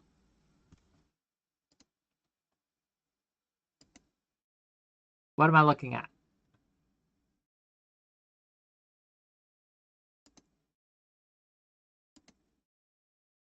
The purchasing power of the consumer dollar.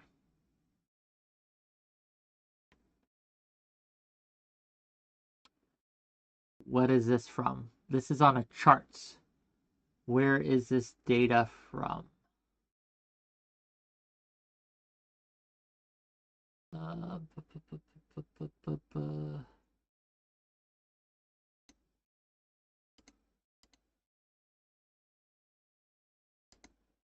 The data doesn't, like, I'm trying to play with this here for like months, years, etc. Uh, but it's only from 2019. From the USC people. I don't know them. Okay.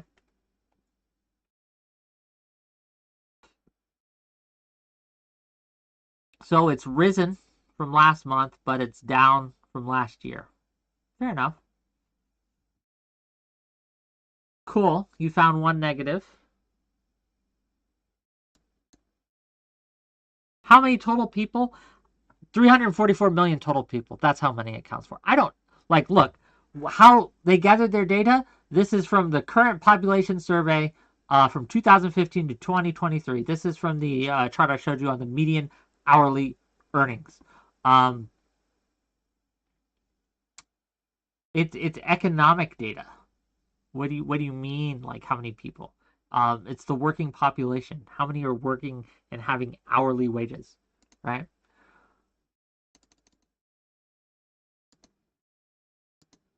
Let's get more data for you, though.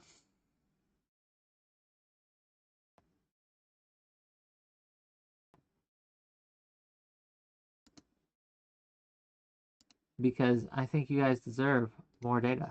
How's that?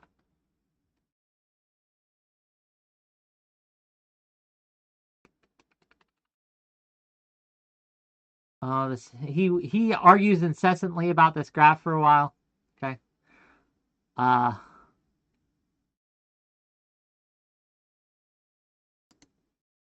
Here's a useful thing.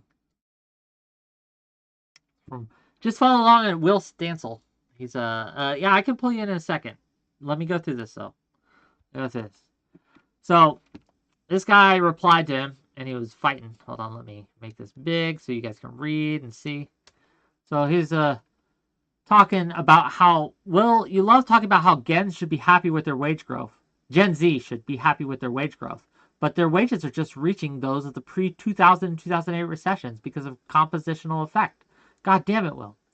So Will, wise man that he is, points out, just to be clear, this is not a chart of wages, but of wage growth. And it shows his wage growth among people, young people, at a 25-year peak. So you've completely mangled the data you're attempting to use and posted something that powerfully demonstrates the strength of the economy. Again, wage growth is at a 25-year high for younger people, okay? Yes, Will is my sock account on Twitter. No, I don't know enough about the economy.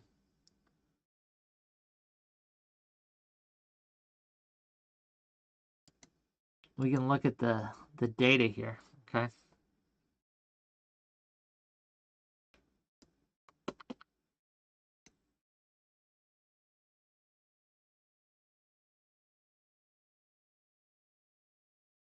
Wage growth for Gen Z over the last few years has been very high, much higher than other cohorts. Yet polls show Gen Z is often the likeliest to say the economy is bad. Why? Right?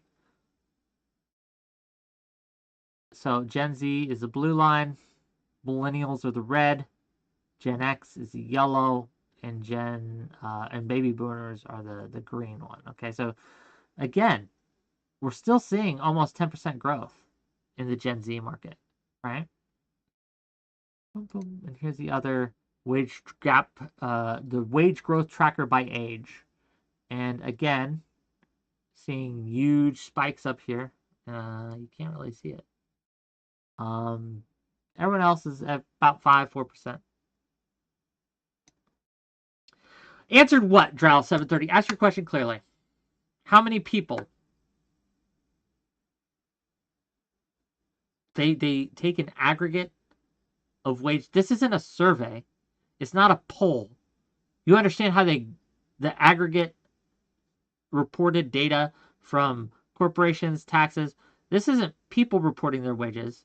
It's employers reporting their how much they pay, right? That's how most of these things work. I don't know what to tell you, right? Are you so convinced that, like, the economy is bad?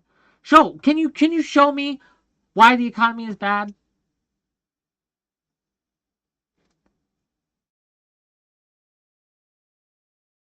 Okay, well, fair enough. You could say the economy isn't doing well, but I want to see something to show me the economy isn't doing well. That's all. That's all I would like. Let me go back. Here, I'll pull in Jenny. Wants to talk for a minute. So we will pull her in. Oh, there's a few. Hello, you're live.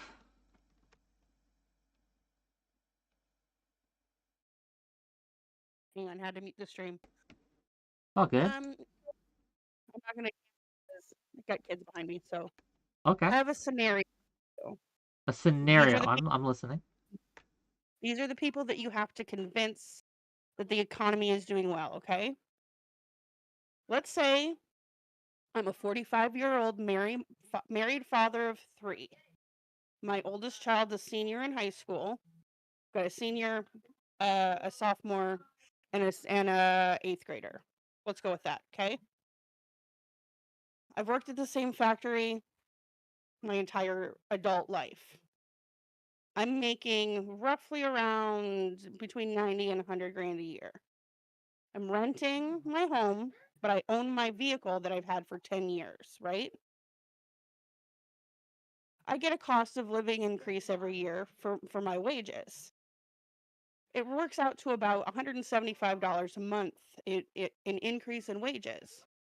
However, every year, my rent goes up $200 a month. Okay. And every year in the past 10 years, groceries has increased to the point where $500 now has the buying power of $300 5 years ago. Gas keeps increasing. Everything else is stagnating. I don't have extra time to get. Hello? You cut out.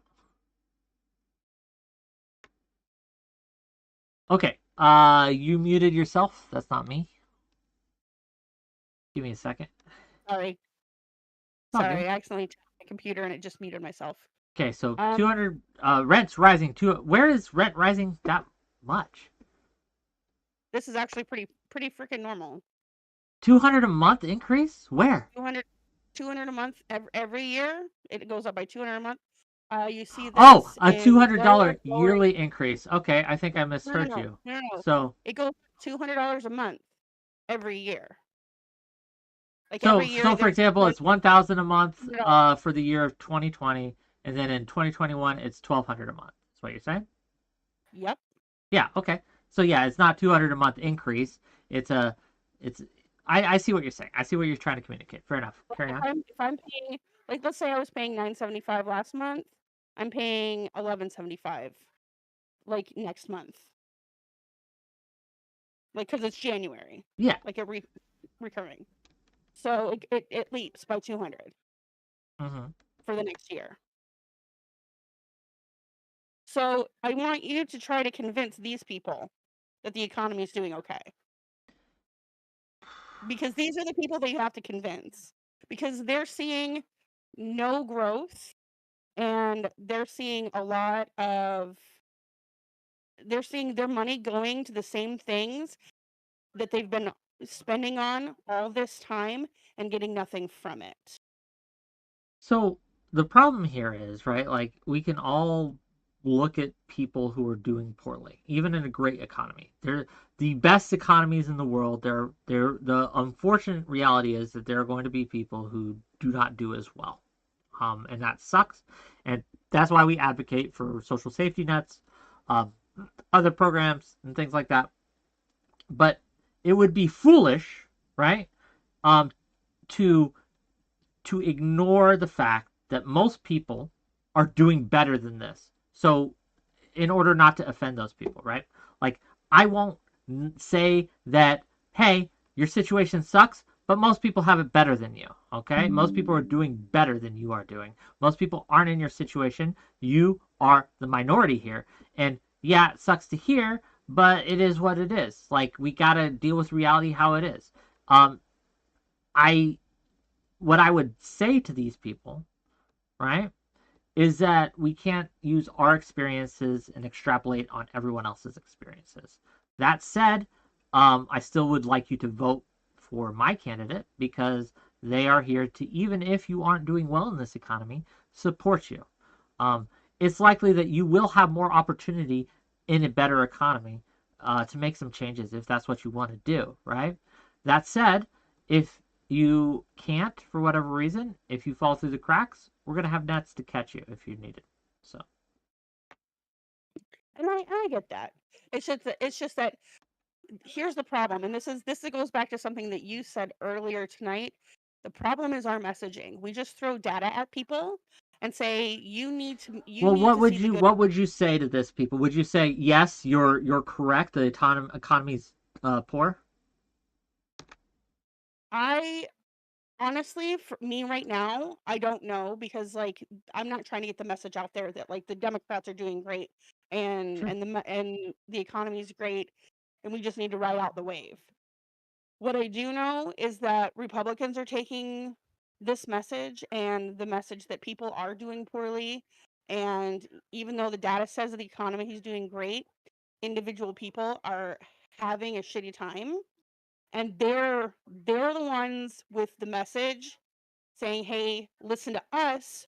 We'll pull you out of this." And you and I both know that they won't, but they're the ones with that messaging that the Republicans have better our interests at heart better than the Democrats do. And that's part of the problem. I understand what you're saying, but the problem here is if we want to enact policy, if we want to get change passed, we have to. The problem with going off the vibe session that we have going on and making like policy prescriptions or trying to sell policy changes based on that is it doesn't match up with what's actually happening, and so it's going to hurt people in the end. I'd rather be honest with someone. I trust them to be an adult and understand that they aren't the center of the world. And I think that's a better sell than patronizing them and saying, "Oh, you poor baby. I know that you are going through it, the worst of the worst, and I'm sorry we failed you, etc., etc." We could just say, "Hey, we have programs in place to help you. Here's how we're going to do it. Here's how we're going to get you out of your situation. But you know what? Also, you're going to have a better chance of succeeding under our situation, under our policies, than under Trump's policies or under DeSantis or Vivek or Nikki Haley, whoever you want. Our way of going about jump-starting the economy and getting us out of the COVID slump has worked. And if we cede that ground, if we pretend that it hasn't, what that does is it simply gives more ammunition for Republicans and other people to say, see, the Democrats can't do anything right, and they're not fixing the problem. We will fix the problem. We have to celebrate our wins. We have to say, no, real wage growth is up. Earnings are up. On this. What we need, like, as the left of the politics sphere, we need people in place, not sitting here saying, look at the data, because listen, you and I both know all we see is line go up or line go down. We don't see the actual data that like statisticians do. We just trust that that's what the information is telling us, and we hear that. But at the same time, nobody is translating that data into actual usable language to get a message out. We need more of that and less of, here is the data, see for yourself. Because like I said, if the guy, if we've got the father of 3 working 40 to 100 hours a week, barely getting by, is worried about his life, he doesn't have the time to go through the data and figure out what it says for himself. He's going to listen to whoever says is going to help him up. Not every message is for everyone. I'll give you an example. So that's fine. But what would we say to someone who is personally doing all right, but they're worried about the future? They're worried in a year or two that they might not be doing all right. They have anxiety for their future wages, right? For their future ability to get a job. Maybe they're still in college and they're worried about the job market afterwards, right? If we are sitting here in messaging that, oh, it's all shit right now, we haven't been able to fix it, they aren't going to trust us with another 4 years. We have to be able to say, actually, no, we did succeed at this. We brought inflation down. Real wages are up. Earning potential is up. Unemployment is down. These things, these indicators that we use are actually really, really positive right now. So again, the future is, we are good stewards of the economy, and you can trust us to continue to be good stewards in the future. Gas is down. All these, again, all these economic indicators are down. But the reason, right, that everyone thinks it's wrong is because we've seeded the field in a large case on this. We've decided to play into the woe is me crowd, right, and say, oh, poor baby, right? You're not doing so hot right now, so that means everyone's doing as poor as you. And I don't think we should do that. I think that's a poor strategy. But we do have some other people who want to yell at me about this. So I'm gonna say goodbye, That and is I hope you good. have a great day, Jenny. Bye. Hello. You're live. Hey, buddy, I would never yell at Oh, you cut out. What you you. got? I would never yell at you. I would just politely disagree with you. Go ahead. All right. So, do you still have those two graphs you brought up? Man, I am so far beyond that. Yeah, Hold on. she brought up some good points, but it was kind of a different route. Sure. Hold on, I'm scrolling to find them again for you. Give me a second. You're fine. I mean, you don't even need to go back to them for my point. I just kind of wanted to address what you were bringing up with that. Sure. Go ahead. He was showing youth wages are up, which is great for the youth, absolutely. Mm-hmm. But kind of what Jenna was getting at a little bit, there when an older generation earns, let's say an older generation was earning when there was $2 an hour, they put their savings away, they invested into things. They're investing a smaller dollar amount, even though the dollar amount might be necessarily equal without inflation adjusted it. So when we do pump the money full of economy, and I don't blame Biden fully for that, I blame Trump mostly. But when we do pump the economy full of money like that, we see the dollar's value go down. Now, that really hurts older generations, and that's probably why they're more likely, the older the generation, to say that the economy is doing worse because now their Social But Security that's is the opposite of true. It's the younger generation who's more likely to say the economy is doing worse. Oh, right? all right, my bad. Gen I read Z that wrong. is the one who is screaming to the hills how badly everyone is doing. The older you are, the less likely you are to say everything is going to shit. And the reason he brings up Gen Z's wages is to showcase that even though this cohort is the most likely to be pessimistic about the economy, they're doing the best in terms of real wage growth, right? Like, and so there is a question: where is the disconnect? We have two data points here. One says that their wages are going up higher than any other cohorts. Their growth is strong. And the other piece of data says that this cohort is most likely to be pessimistic about the economy. So there's a disconnect there, and it's a good question to ask. Why is there this disconnect there? And he posits some answers and things like that. But that is the kind of point. For that specifically, I would say wage growth doesn't determine where somebody started and finished at. So if you're making dick money and you get 50% wage growth, you're still kind of making crappy money. Whereas if you're already making a good amount and your wage growth is minuscule, maybe just to cover inflation and that's it, then you don't notice as much. But what I'm wondering is, like, so I guess I'll just ask you: do you think the economy is doing well or poorly, or I would say easily 2023 is Biden's best year. I think it's getting better. There's a lot of good trends. We're seeing a lot of really good trends. I don't think it's there yet to say it's good. And polling shows right now that like 54% of voters say the GOP has the advantage, and only like 22% of people say Democrats are good on the economy. Like it's really looking bad right now for Democrats on that. particular issue. Yeah, and that's why I'm bringing this up now, because there is a disconnect, and we need to go through why there is this disconnect, right? We look at like mortgages and things like that. Did you know that most people are paying, in terms of interest rates, they have a lower interest rate today than they did in 2019? Most people. It depends. Yeah, if you get into a locked-in mortgage, absolutely.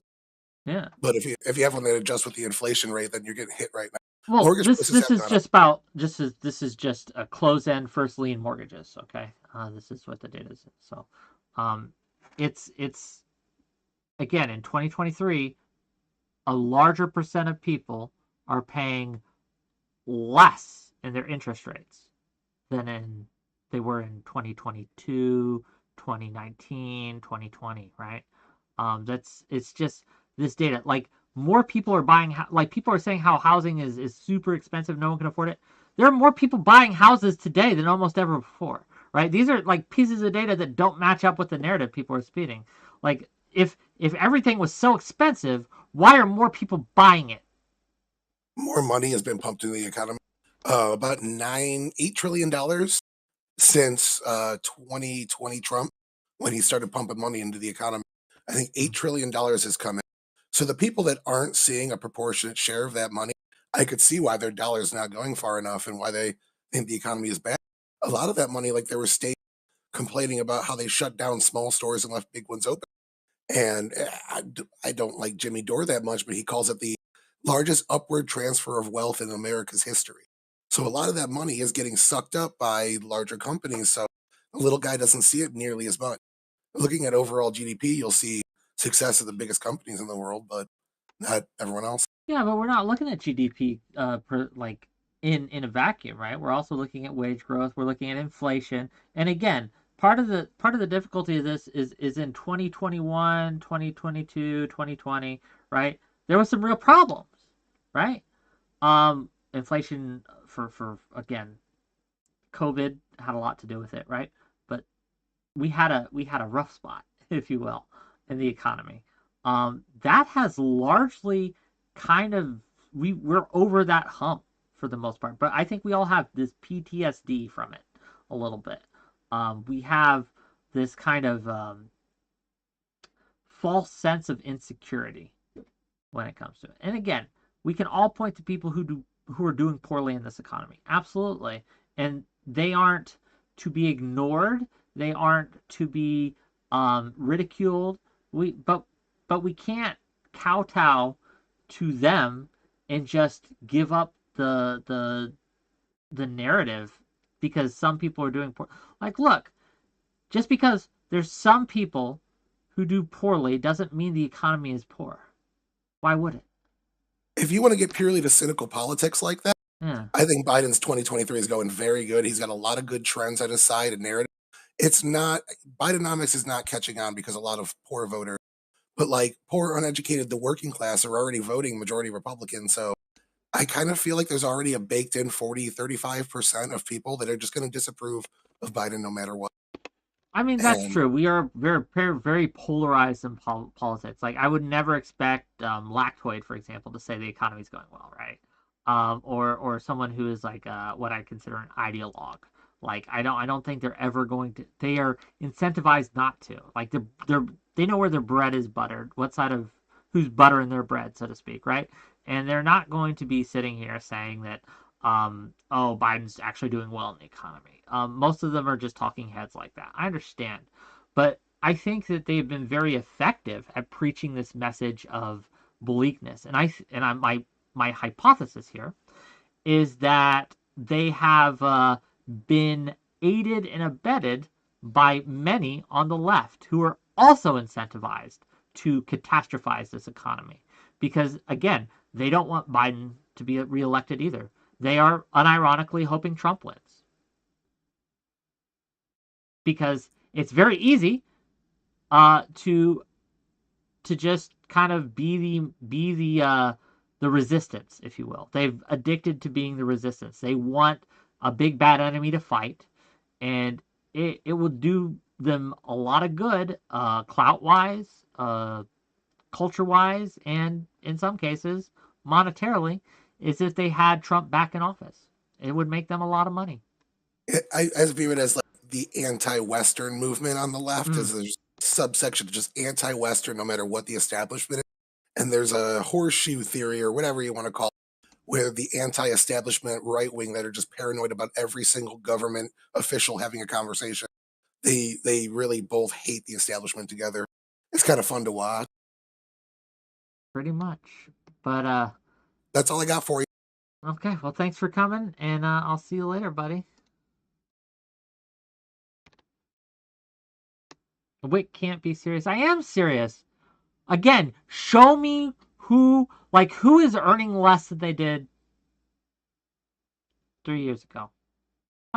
I'm willing to accept that there might be a few, but what cohort, what demographic, what group as a whole is earning less?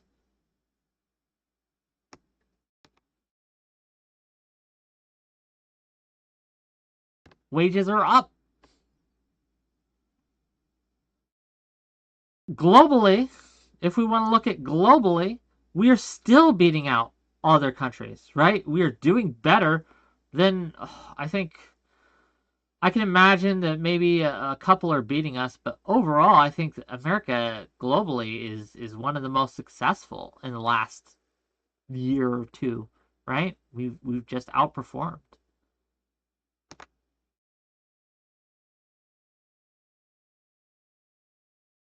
You are leeching out the EU. Leeching out or leaving out? Which one?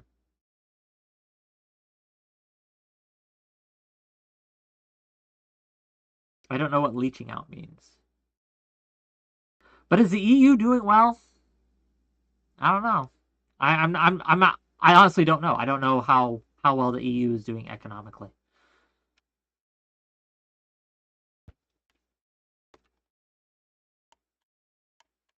I've not heard good things, but again, I've looked into the data, and as we've seen, people will say all sorts of shit, right? But I want to see some numbers. Average debate enjoyer says, I think if we continue down the path we are on for a few more months, it will ease up and get better. I think Biden might be able to use it in the election, just needs more time. That's exactly right. All the trends are positive. I don't know what to tell you, right? Like, we are going up.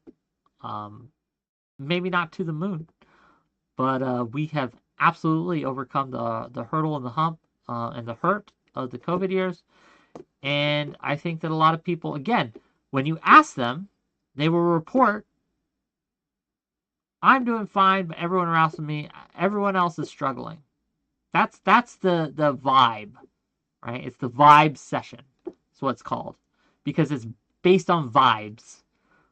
They don't feel that they're doing well. You know what? I don't feel you guys have super chatted a lot today, and I think we should change that. I think we should send more money my way. Look, if the economy, if the economy is so badly, then surely you would want to support me, to make sure that I don't go homeless or anything like that, right?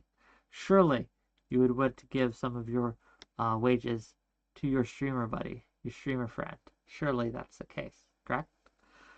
Are your revenues from chat or Twitch up or down, Wick? They are largely the same. I have plateaued.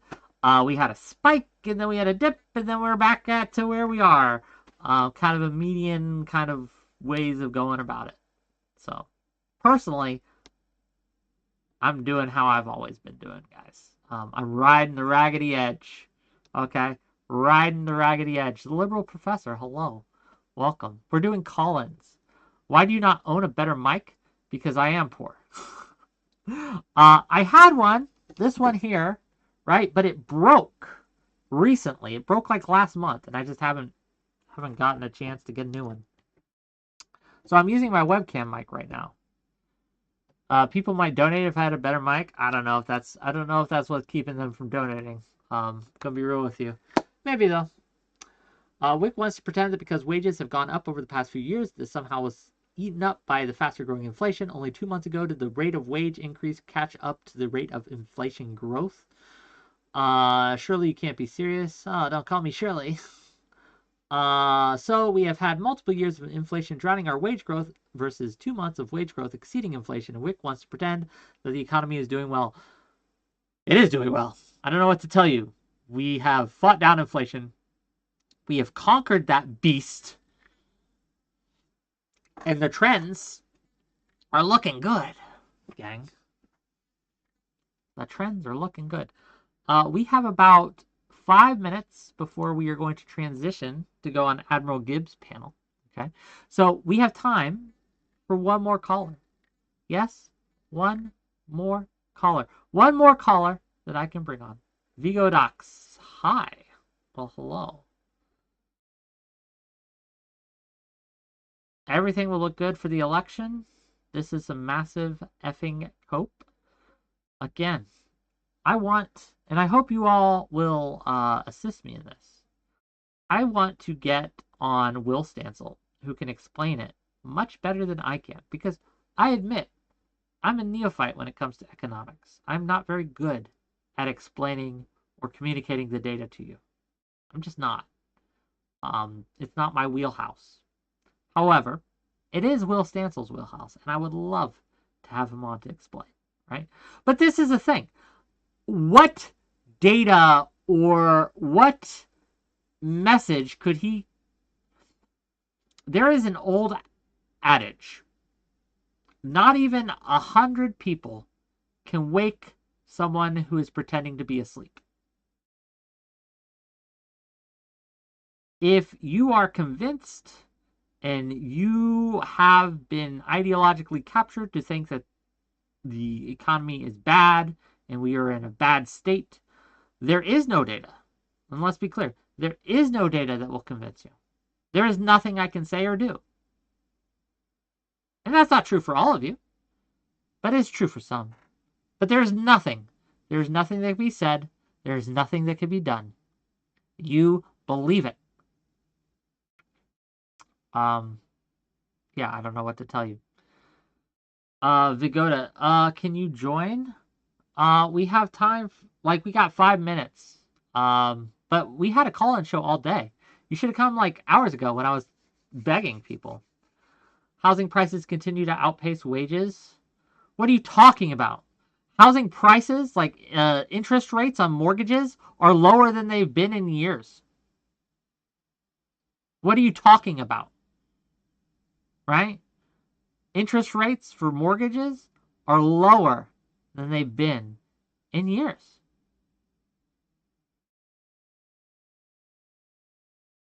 I don't know what to tell you.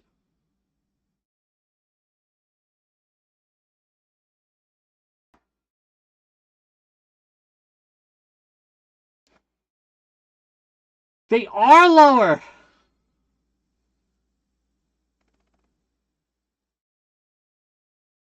What are you talking about? Where's your data that they are... Okay, hold on. How many people have today an interest rate higher than 6%? Is that more or less than the number of people who had that amount 5 years ago?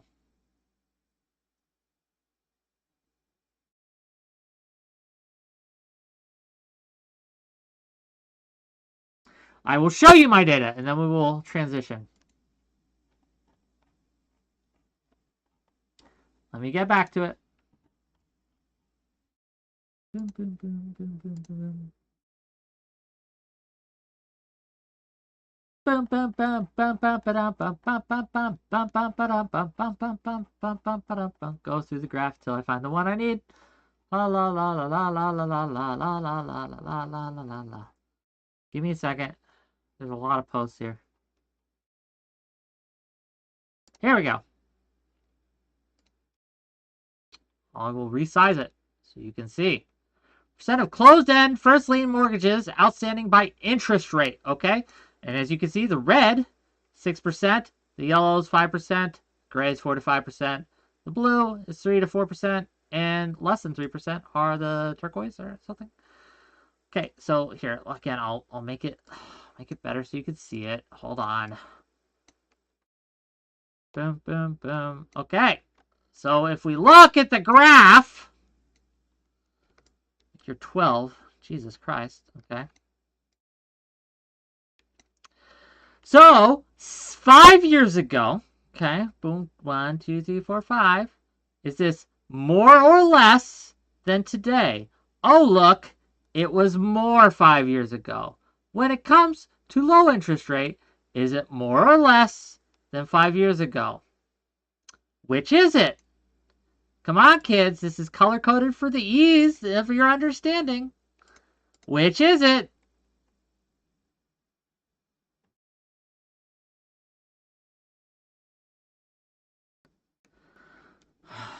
I don't know.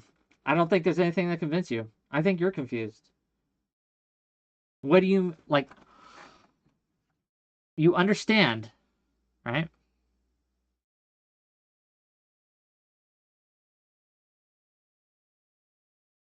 You understand that if you were buying a house today, it's easier than it was 5 years ago, correct? It's cheaper, interest rate wise.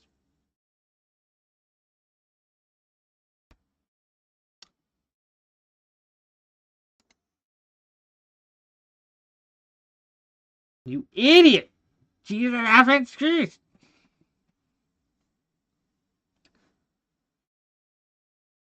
The outstanding balances are lower. What is an outstanding balance? Is it the total cost, perhaps?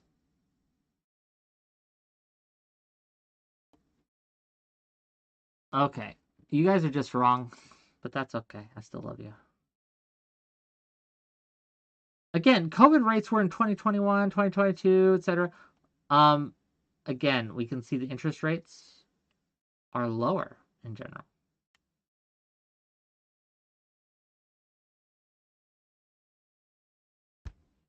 Where's the data, average rate and Dwyer? Link it to me.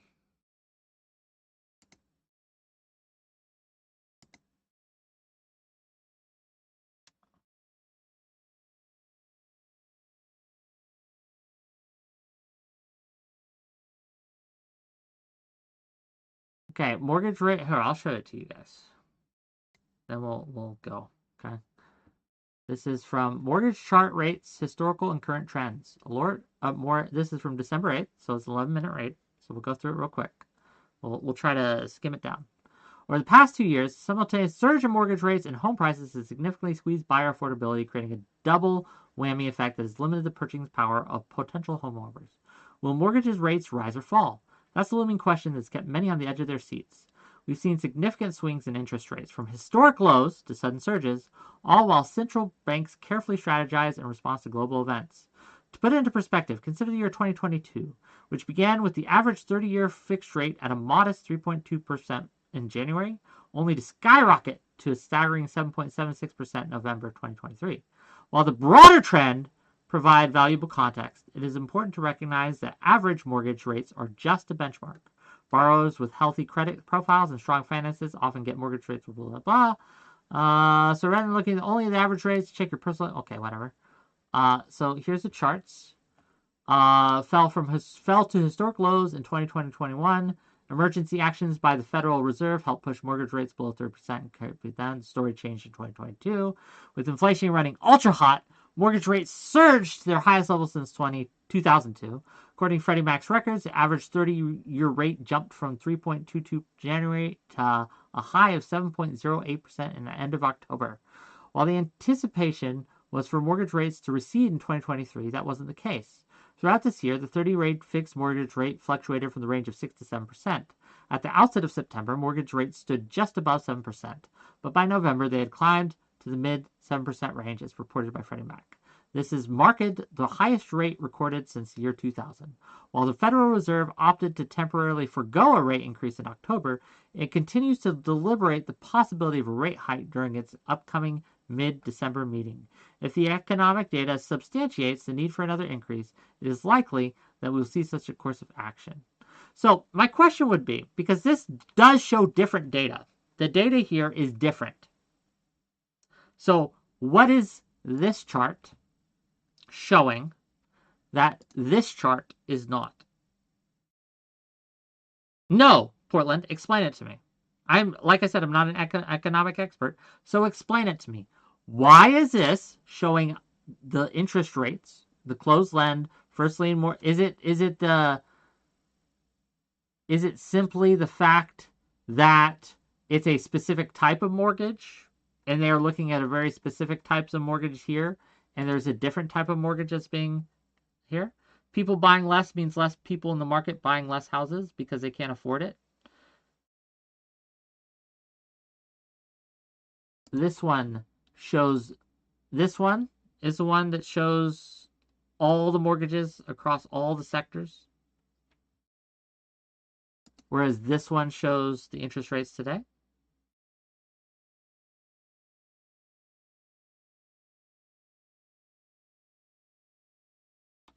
Well, this chart, what is this chart showing me then? I'm going to have to look at it. I don't have time. I may be wrong.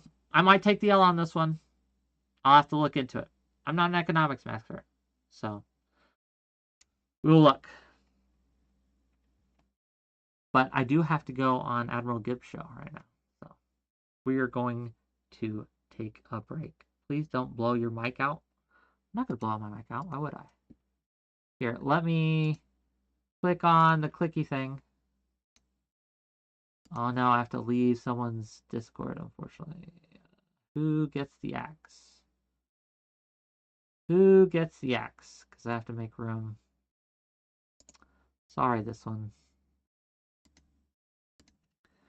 That's a problem. I have to join these things. But anyway, we will have a debate on this because Portland, you can come and argue with me. But stick to respected mainstream sources. Here, let me go in a voice channel. So I'm going to disappear for a minute, but we will get me up once they pull me in. Cool? So we are going to, again, Average Debate Enjoyer, thank you for the 5 gift subs. So give me a second. Let me find a voice channel to go into. Confirm. Okay. Hopefully he pulls me up soon so we won't have a black screen forever.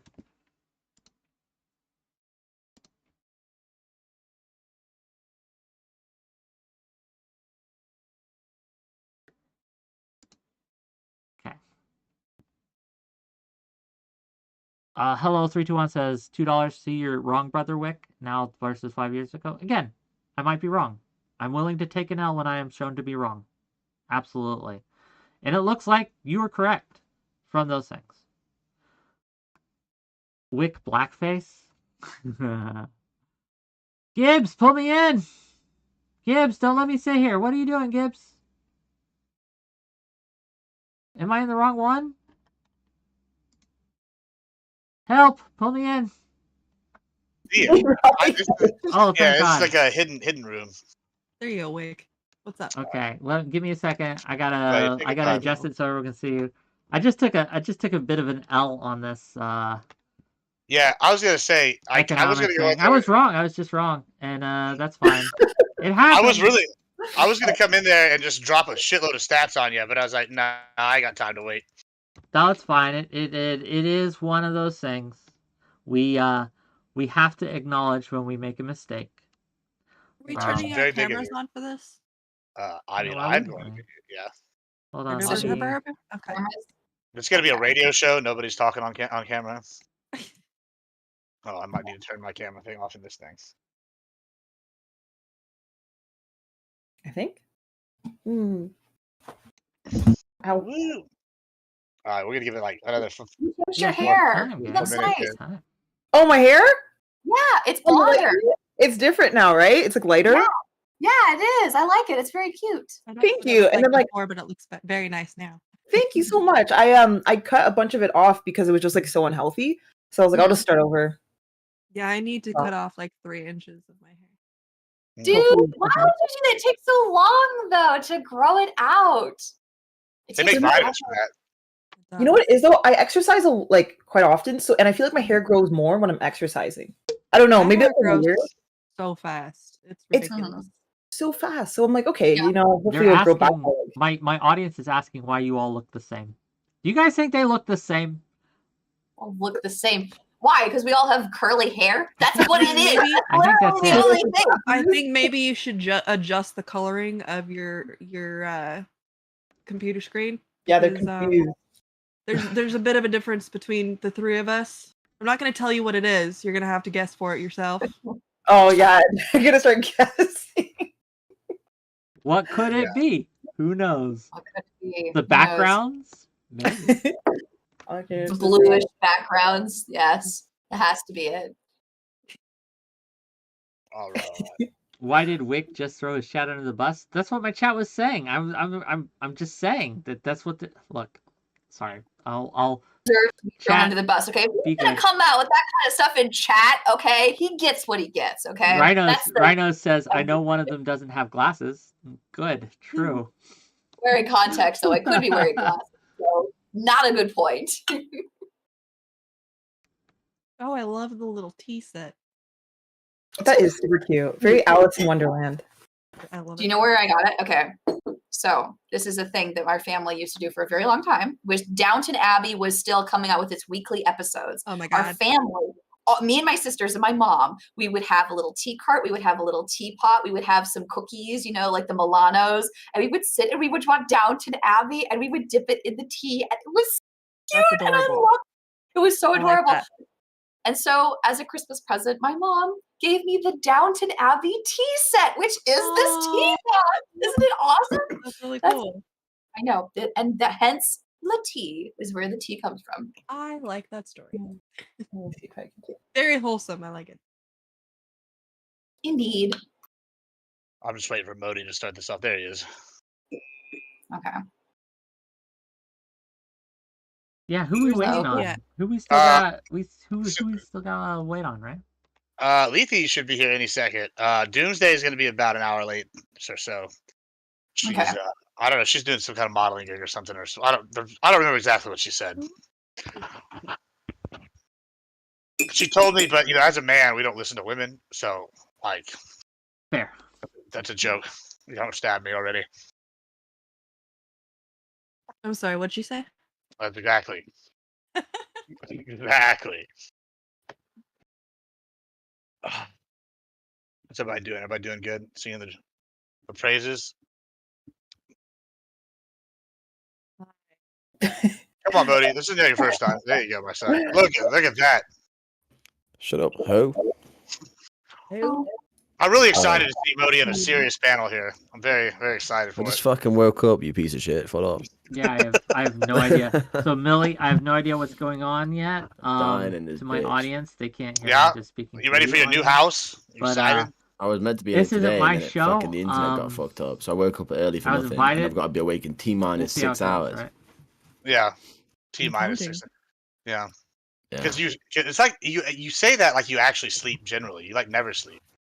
I know I never sleep, but I'm trying to sleep. Mm.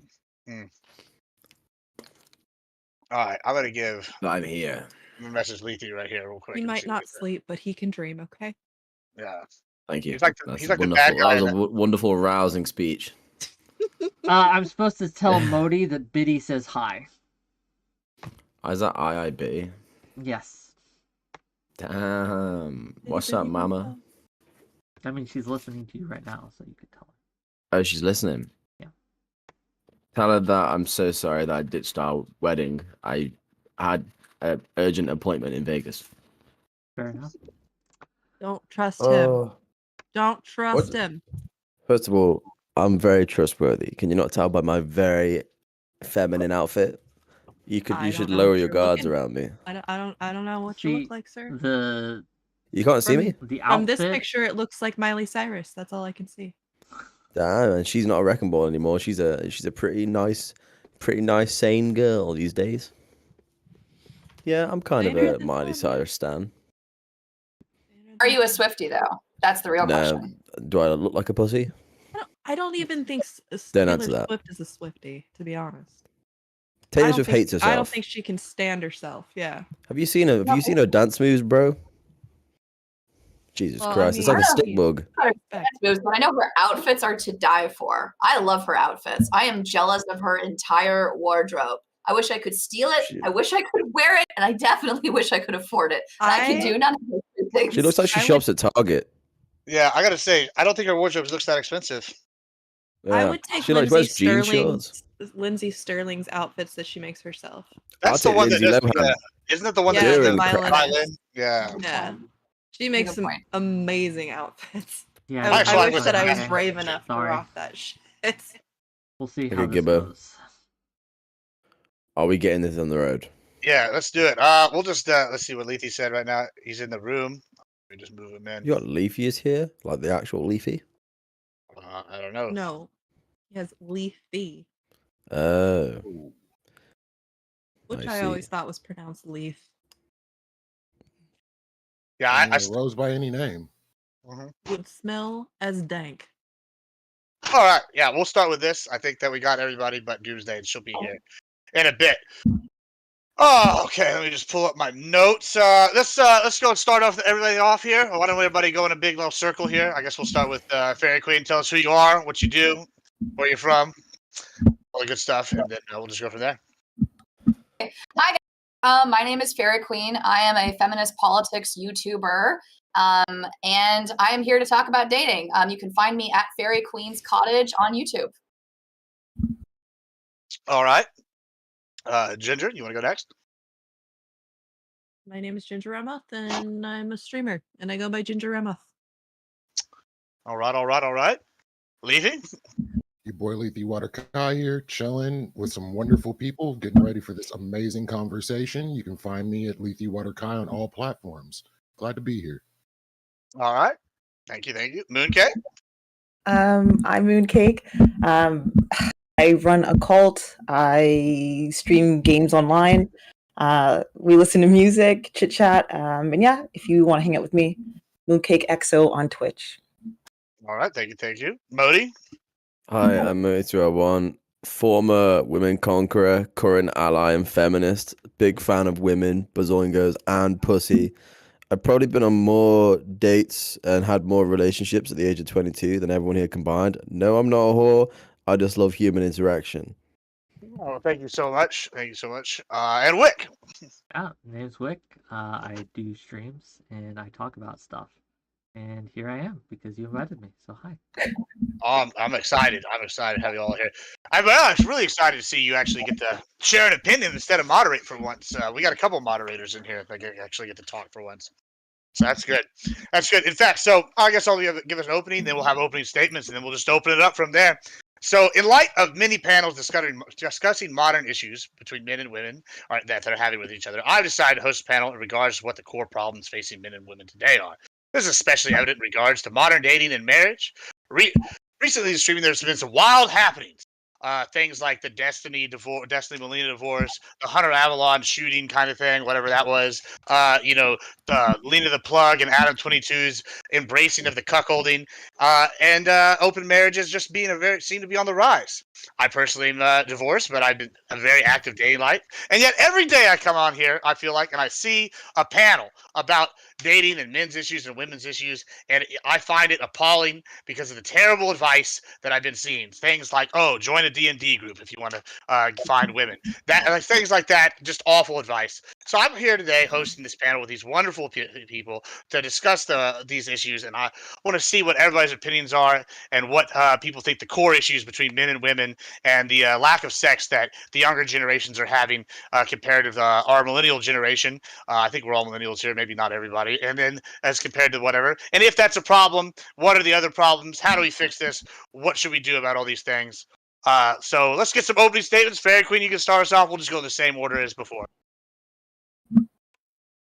I'll start with a concern that I have about the way that we usually have these conversations. Normally, the way that we have these conversations is we typically talk a lot about men's loneliness. We talk about men's inability to date and men's difficulties in finding women, but we don't usually talk about women's difficulties in finding dating partners and in trying to find somebody to fall in love with and fall into date. A recent documentary that came out on Netflix, it was called Twin Flames documentary. If you haven't seen it, check it out. It's essentially about a Facebook group. It was a cult and it would lure women in to the cult to give them dating advice. And it gave terrible advice. It advised women to stay with highly abusive husbands, with highly abusive men. It advised women to stalk and to harass men over and over again because they were their twin flame.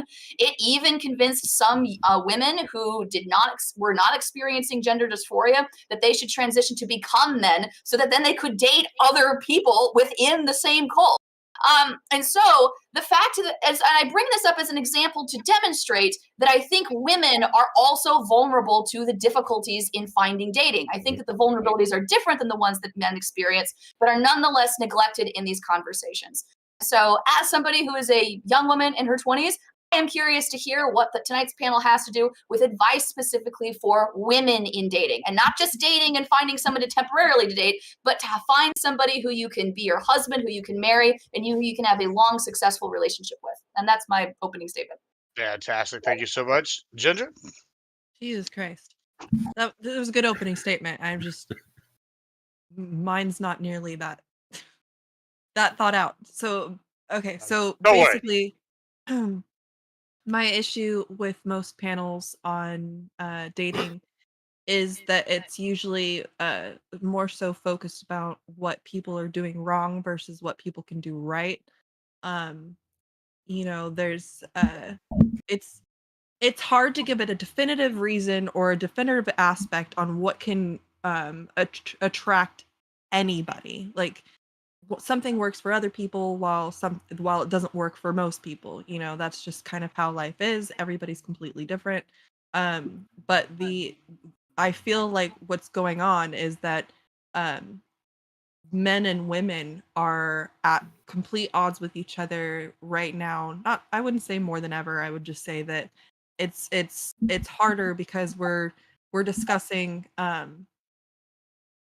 where men and women should be in the placement of society, yet none of us know where they should be, and we're all at odds on where it is. So, yeah, that's it. All right. Thank you so much. Leafy?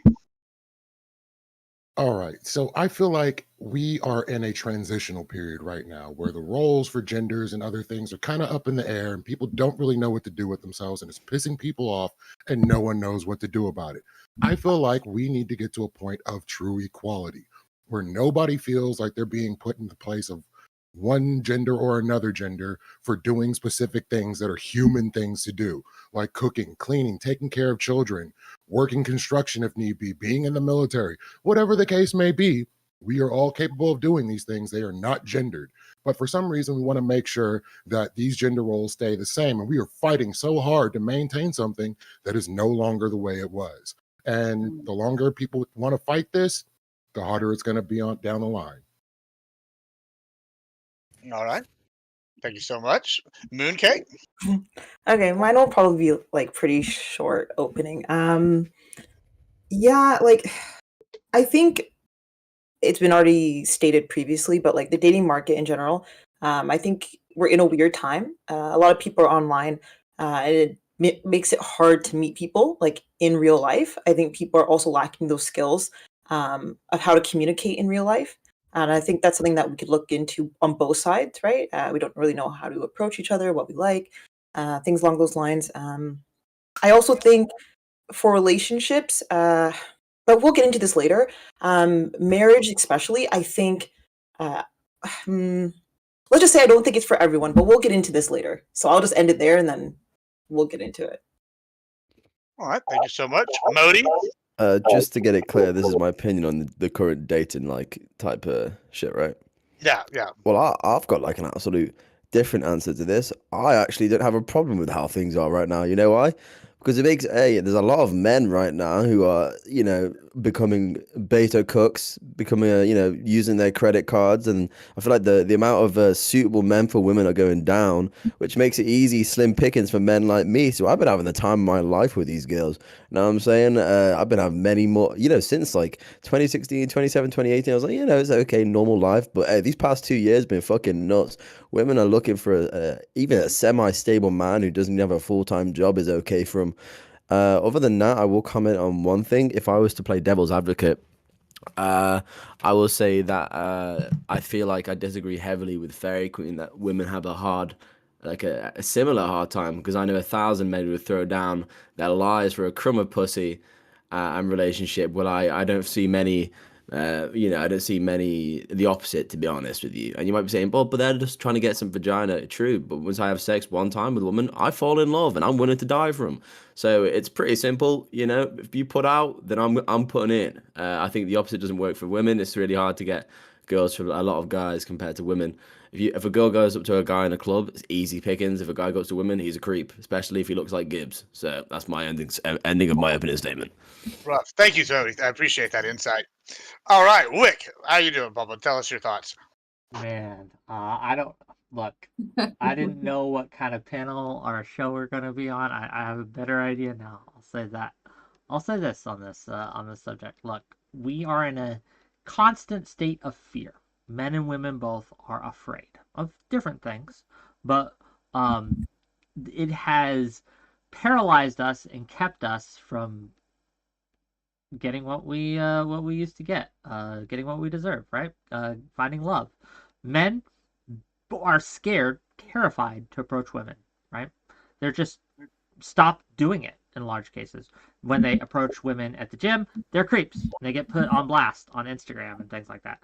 When they approach women at the workplace, they're engaging in weird power dynamics. They get put on blast. They're a creep. If they approach them in a park, why are you coming up to me? Did I invite you here, etc., etc. This is a constant refrain that men hear, and they have become paralyzed with fear.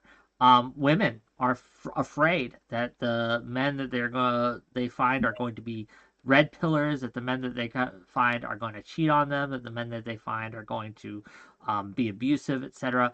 And we have this state where everyone's fear has been turned up to 11 because of, and I'm going to say it, social media. Social media has destroyed people's ability to interact, and that's where we're at. So what we need to do is we need to conquer our fears and realize, much as like Dune says, fear is a mind killer. And if you like a girl, just go up to her. She isn't going to, well, most of the time, she isn't going to think you're a creep unless you act creepy. So there you go. All right. Okay. Anybody want to start us off? Can we all agree there's no such thing as a femcel? Yeah, I can. Well, aside from I don't even know what that means. A woman that cannot have sex, not because she doesn't want to, just because she cannot. I think that exists. Yeah, well, that I mean, it depends. There's some guys out there unfuckable, like Chris Chan, for example. So yeah, I think I mean, I think if you put one femcel in a room with 1,000 men, someone would fuck her. That's why there's no such thing. But but I also believe there's the opposite as well. There's no incels. I think incels are men who just can't get women, and then turn their sword towards the world. Well, here's a question. I have a question about that term femcel. So when you say femcel, it sounds like you're only talking about sex, right? How easy it is for a woman. Same thing for dudes. Dudes with incels are involuntarily celibate. It's only about sex, not about an emotional connection or anything else on that order. Now, if you're looking for an emotional connection, that's a lot harder down the line.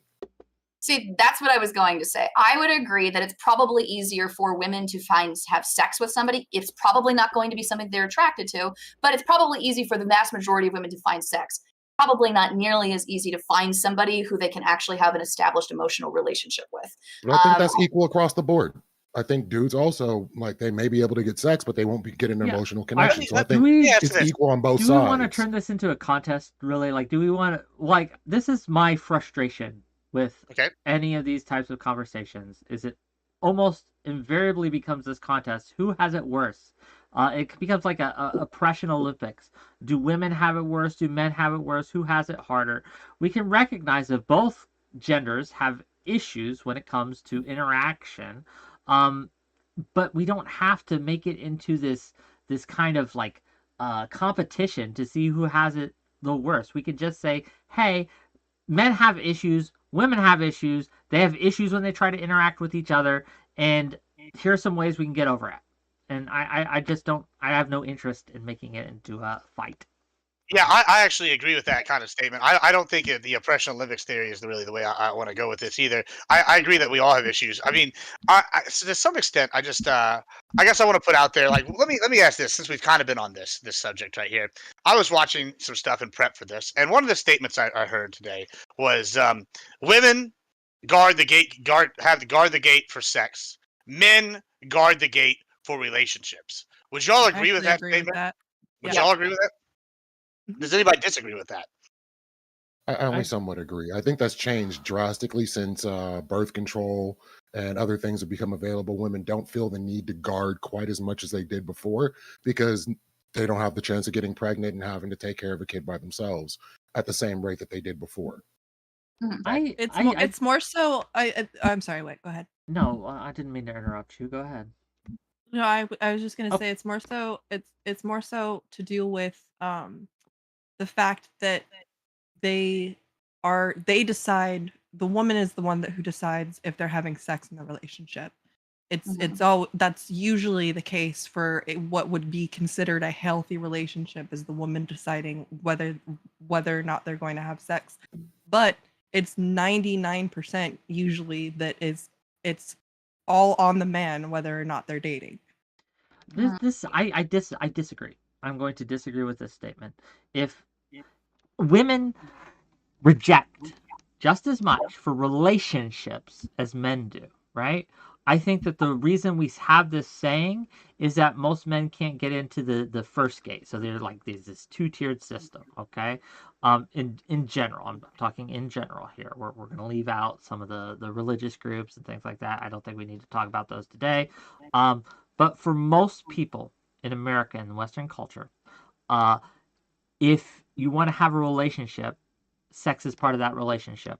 So gatekeeping for sex is, by definition, gatekeeping for relationships. It just is. Okay. I have to disagree. Why? I mean, I can see why that's your train of thought, but I think that a man is more likely to jump into a relationship if he thinks that the woman will have sex with him more so in a relationship than outside of the relationship. That goes with what I'm saying, right? Like, does that not make sense? Right? Maybe I misheard you. You're right. No, you're right. Okay, sorry. It's okay. So that's why the men are here, to make sure that we have the correct takes and we can. That Whick. I don't know if I agree with that. Oh wait, okay. Could you like TLDR real quick? So you're saying that the sex will keep a man in a relationship? Yeah. Obviously. Well, let me tell you, bro. Let me tell you. It's not sex. I mean, as a man who has a lot of sex, I would tell you I've dated a lot of crazy women, and I've also dated crazy women who don't put out. I'm telling you, it ain't about the sex that keeps you. It's the mental game. Sometimes these women dig their claws into your brain, and I'm like, even when I'm not, even when I. So I can't. Well, there's your problem, brother. They are the best type of women. You know what I'm saying? You need, those women will hunt you down for the rest of your life and make you feel loved. A woman who can give you a pussy every day. Listen, bro, I can go to a club and have a couple one-night stands and feel fulfilled. Doesn't mean I need a relationship with the same woman. It's actually more exciting for men to keep trying different women because, hey, let's see what's out there. I'd actually say that if you keep having the sex with the same person over and over again, a lot of the relationships get stale, and that's half of the reason a lot of relationships end, because it gets boring. Can I ask a can't question? say that. Go ahead. So does anyone here feel like most men would prefer a poly relationship then? Like if you're saying men like... I think most men would prefer a poly relationship if the women weren't seeing other men. There it is. Yeah, that's true. That's closer. Hey, if I was in a poly relationship with two women, that's a threesome over and over again. What would be the difference if like you had two girlfriends and she had two boyfriends? Like I just don't see the difference, honestly. I just don't like my woman getting dicked down, and that's a male thing. Well, let me ask something real quick. So I think that's a perfect segue into kind of the topic I wanted to go into. So like I said, we were talking about, when I opened this up, I talked about, Destiny, and I guess this Hunter person. I don't really know about this. I just know some drama in the news. And then we had, we got Lena the Plug and Adam 22, and they're very big on this advocating this open marriage kind of thing. Now, personally, I know a lot of people that have had open marriages and open relationships, and like anytime I meet these people, I just go ahead and assume that it's a time clock on this thing, and it's going to fail. So in my head, when I look at these things personally, I kind of wondering, is this actually a goal that we should be going for? Is this something that's a good thing? Because I personally think it's a part of the reason why relationships are failing overall. Do y'all disagree with that? Do y'all agree with that? What do y'all think? I definitely disagree. With that, what do you disagree with that? So 50% of all marriages fail. So there's no way to pinpoint exactly what's going to make it fail. Some people do better. How many open relationships fail as opposed? I'm sure we have data on this. I would say it's about the same. How many poly marriages fail? Before I go off on this, but I think open relationships make more sense. People just used to call it swingers. Is there an open marriage? Is there a marriage with 3 people? So 92% of open relationships end in divorce, as opposed to 50%. Really? Marriages in general. So that's that doesn't make divorce no sense to me, assumes bro. marriages. Okay. Let me ask another question with that. Just because you bring up that stat, and I don't think we're going to have a stat for this, but this is my question. So 92% fail for that. Here's my question, and this is the thing I wonder, and I don't probably think we're going to be able to find evidence for this, is how many of those open relationships even make it to the marriage mark? That's something I'm kind of curious about. But that I can't say. Yeah. But, I want a again, question. Can you marry 2 women at the same time? And what's the statistics of them staying together? You can. Yeah, it says right here there's no clear evidence to suggest open relationships fail more than monogamous ones. Well, I'm not gonna lie, if I had to date 2 women at the same Here, time, I would never divorce either of them. Because if I had an argument with one, I can just go to the other. Bam. Problem solved. This is talking about open marriages specifically. So I can't speak for relationships. Until they gang up on you and they realize that they like each other better than But listen, there's no way that's possible because I'm such a charmer. And also, I hope they gang up on me, demon emoji. You know what I'm saying? 2-on-1, I'm loving it. Fair enough. I agree with that. I don't know. I'm at the age where I don't have that kind of energy. Okay. But for me, right? I think when it comes to the connection people have a hard time sharing the spotlight. I don't know why we think that they're going to have an easier time sharing their spouse. I just don't understand that, right? But that could be a me thing. I'm sure for some people, the traditional stuff doesn't work. I get that. I could never pretend I could do it.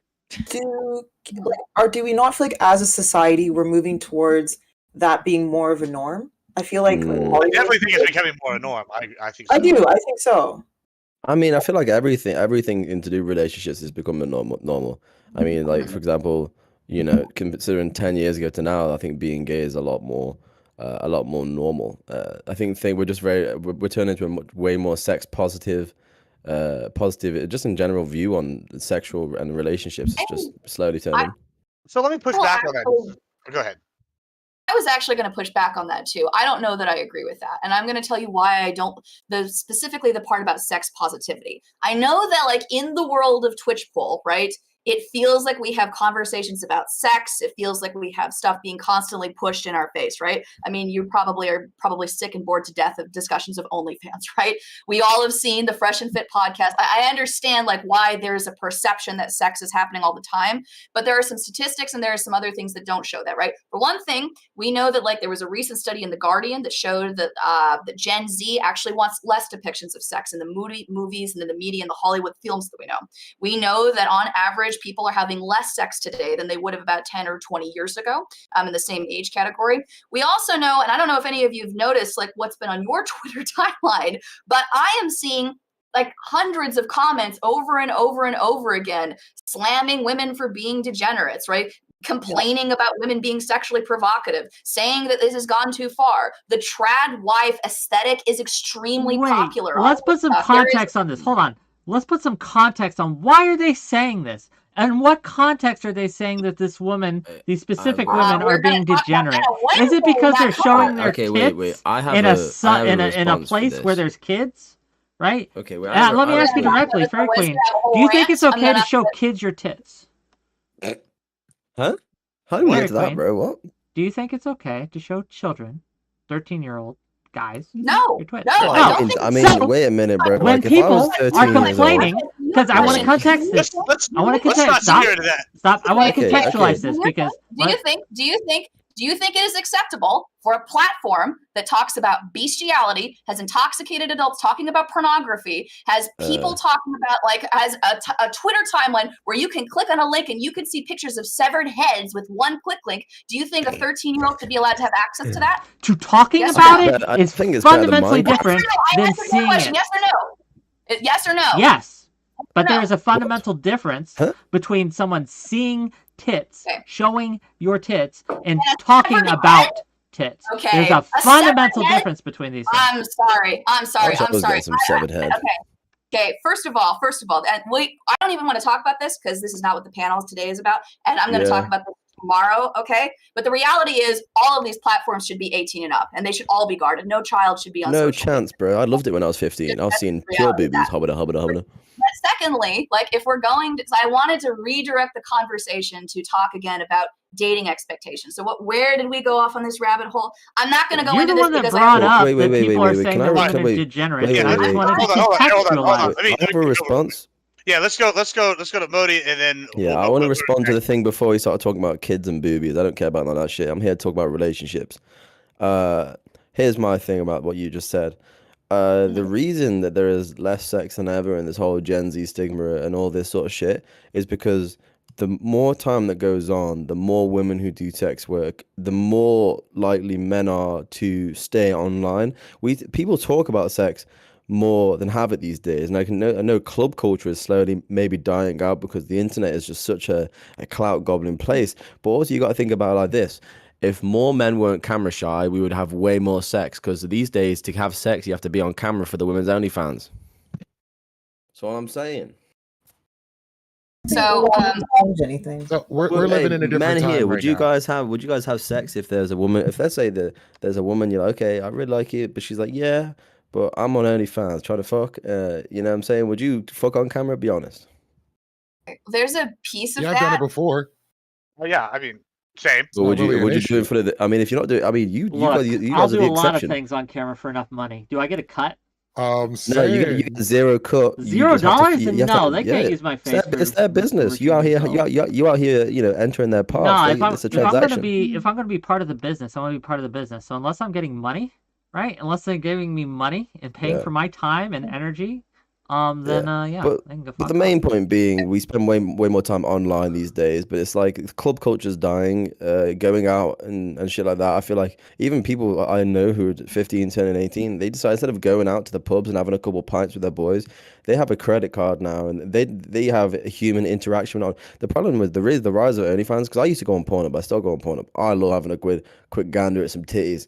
But for me, that's where it ends. People crave human interaction, and what a lot of these men, and a different issue completely, what a lot of these men don't understand is there are people like me on these OnlyFans accounts for these women, responding to them in DMs, and they're getting their validation from, like, it's really fucked up actually if you think about it. Because I used to do this thing for a woman where I used to reply to all of her personal OnlyFans DMs. Hundreds of men who thought they had a connection with me, who thought they were like talking to me. Hundreds of men giving their credit card information. That is where the problem lies. There are hundreds of young men with no confidence, no going out. Getting denied is part of your confidence. Well, if women are having trouble then getting with women, they could come to you because you've dealt with a lot of men. You got their dicks hard, right? So why don't you just help these That's women? pretty easy, bro. I'll just say, suck your dick, Betty.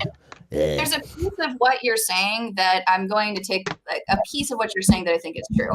And that's that, like, most people who are millennials or who are on the tail end of like Gen Z, right, have grown up like being exposed to internet pornography at an early age, right? It's not uncommon for a lot of kids, like as they're growing up, a lot, especially who are now adults, right, who are in our generation, have grown up being exposed to internet pornography frequently throughout their years, right? And I think that right now what we're experiencing is an exhaustion of that, an exhaustion of over-sexualized media, an exhaustion of of the perception of that. It's part of the reason why you're seeing tons of backlash against people. It's why you're seeing a resurgence of people criticizing OnlyFans. People are far more critical of pornography than they would have ever dared to be 10 or 15 years ago. And I think it is in part because people are... But I don't think that's inherently true, right? People have always been extremely critical of pornography. I don't know if you guys remember those documentaries from the 90s, early 2000s, like when they had more permissive than we ever had. the AIDS outbreak, right? And then the whole overthrow, the government got involved, everything like that into the porn industry, right? People wanted a bunch of stuff shut down. Anyways, I won't get into it. But what I also think is just that men can make a choice, right? At the end of the day, we really do need to consider personal responsibility. Just because a woman makes an OnlyFans doesn't mean you have to buy it. I think a lot of guys nowadays, especially young men, are choosing not to go outside. They're choosing not to interact with people on a face-to-face level. They're choosing to leave everything. Well, on let the me internet. ask directly. Okay, go ahead, Whick. Let me I want to ask- say something about this. Okay, sure, but let me just ask directly then. If we're going to talk about porn, do we think porn is one of the problems when it comes to men and women's interaction? No. You don't think it is at all?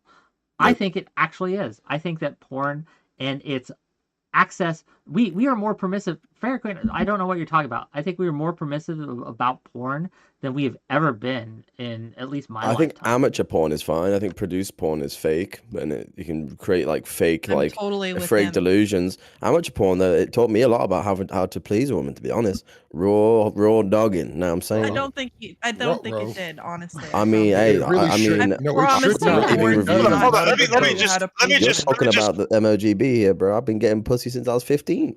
let me just redirect this a little bit Wait, here. oh. Let me say, yeah, let me just I've let me been just fucking. let me just redirect this a little bit. So y'all asked if y'all think it's porn. I want to bring something up, right? We talked about men. It looks like when it comes to statistics, Gen Z men are having a real struggle with this. So I guess let's just talk about a men's issue a little bit, right? And I think we've kind of touched on this some so far. I personally, like Modi brought this up as a kind of a joke when he came in. Oh, Gibbs looks like a creep going out. See, I personally do pretty good when I go out because I'm not afraid to go talk to people and get rejected, right? Like I don't care. I get rejected, Builds whatever. character. Yeah, builds character. On to the next one. She'll be it. Whatever. It's like I don't mind getting rejected. I've rallied against a lot of these times, and I've actually been upset I haven't got to go on a couple of these panels that Whick has hosted and a couple of these other people have hosted because I watch these guys and they sit here and they give this bad advice, in my opinion. And this bad advice seems to be find these groups, do these different things. And my opinion is it starts, kind of with the teaching people how to lose. Right? We've taken competition out of society as like people always want to feel special. They don't want to feel lost. They're And weak. Yeah, they're weak, and I feel like like kind of Modi brought this up earlier as a joke almost, or I'm not maybe not a joke, but he's not afraid to go out. I'm not afraid to go out and talk to people, but a lot of these men are afraid to go out. So I don't know if it's the pornography that's the issue with these people, or if it's the fact that we've developed a culture where everybody's special We've got and no they don't want to get confidence. told. Yeah, they don't want to Porn get told never they're gonna. tells you no. That's why a lot of these people pick You're up never getting live. told no. A lot of these people pick up live streaming because when they've got a camera in their hand, it feels like you can get any woman you want. Same way with being rich. These men focus on the wrong things and they need to focus on themselves. Right? Yeah. Just to kind of back up what you're saying here, Gibbs. Like as I said at the beginning, fear is a large part of it. You do well because you try. A lot of men have given up. A lot of women have given up too. A lot of women have decided, it's just not worth it. Porn and the access to pornography and related things has had an impact on how we are relating to each other. Of course it is, right? We are more likely today to just not try, and hey, we can get satisfied in other ways, right? We got our AI right there, we got our OnlyFans, we got our toys, etc. that we can use. We just don't need each other anymore. Whick, I have a question for you. So you said that like even for women, they're like they don't want to have relationships anymore, or they want them, they just don't want to try. Does that make sense? Okay, they're like kind of given up. Why do you think that is? Because they have ease of access to things that would give them empty calories for that need. Like they think it fulfills that need. I don't think it really does, but they feel satisfied enough with that it's not worth the effort to try. Juice ain't worth the squeeze, right? So instead of dealing with men in the dating market and going on Tinder, gross, right? Like they'll just stay at home and do their own thing and be satisfied, right? They don't have to try. Do you think porn has impacted women, or just porn has only impacted men? Porn has mostly impacted men, but it hasn't left women unscathed. Because again, there's connections here. Men and women are connected because men have changed their behaviors and how they interact because of, not entirely, right? Not even mostly, but in part because of pornography. It has affected women as well. Yes. I think paid pornography is what changed everything. What do you mean? Are you saying like the OnlyFans specifically, or versus like? Yeah, but here's the thing, bro. Porno, but yeah, I think the issues developed from watching porn are completely because porn has always been a thing since I grew up, bro. The thing is, when I was growing up, and I'm only 22 years old, there was none of this like, cook words or simp words. I have literally seen more in the past year and a half since the rise, 2 years since the rise of OnlyFans, of like men that I just didn't think existed. I've seen women who like pull up their phones in bed and laugh at these men who message them, like these parasocial things. It is worse than it's ever been. There has always been the odd bad bunny in the bunch. Porn can ruin minds, but I feel like now more than ever with the paywall, the human connection that OnlyFans bring, human connection Yeah. with quotation So marks. I just want to interrupt here. I'm so sorry, but you're young, so you don't know that before OnlyFans and before porn was free, you paid for porn. There was Yeah, a no long way of time ago, getting but it I'm in the for free. I'm talking free. about free porn era. Yep. They Okay. used to pay for porn, like I said, but Yeah. it didn't have any human connection. You didn't get a one-on-one with them like you do on OnlyFans. That's what I was saying. The yellow pages. Or the back pages, or Craigslist. Craigslist. Yeah, but I'm talking about that shit, bro. Fucking, this is like way more leechy and goblin-y now. Well, No, no, it's really stupid if you think you can pay to have a connection with someone. Then you already lost from Jump Street at that point. Yeah, but OnlyFans is literally the dominating industry right now. People are Let turning me 18. ask you. Back in the day, people used to look at back pages and be like, wasn't that property to get into? All right, so Fairy Queen, go ahead.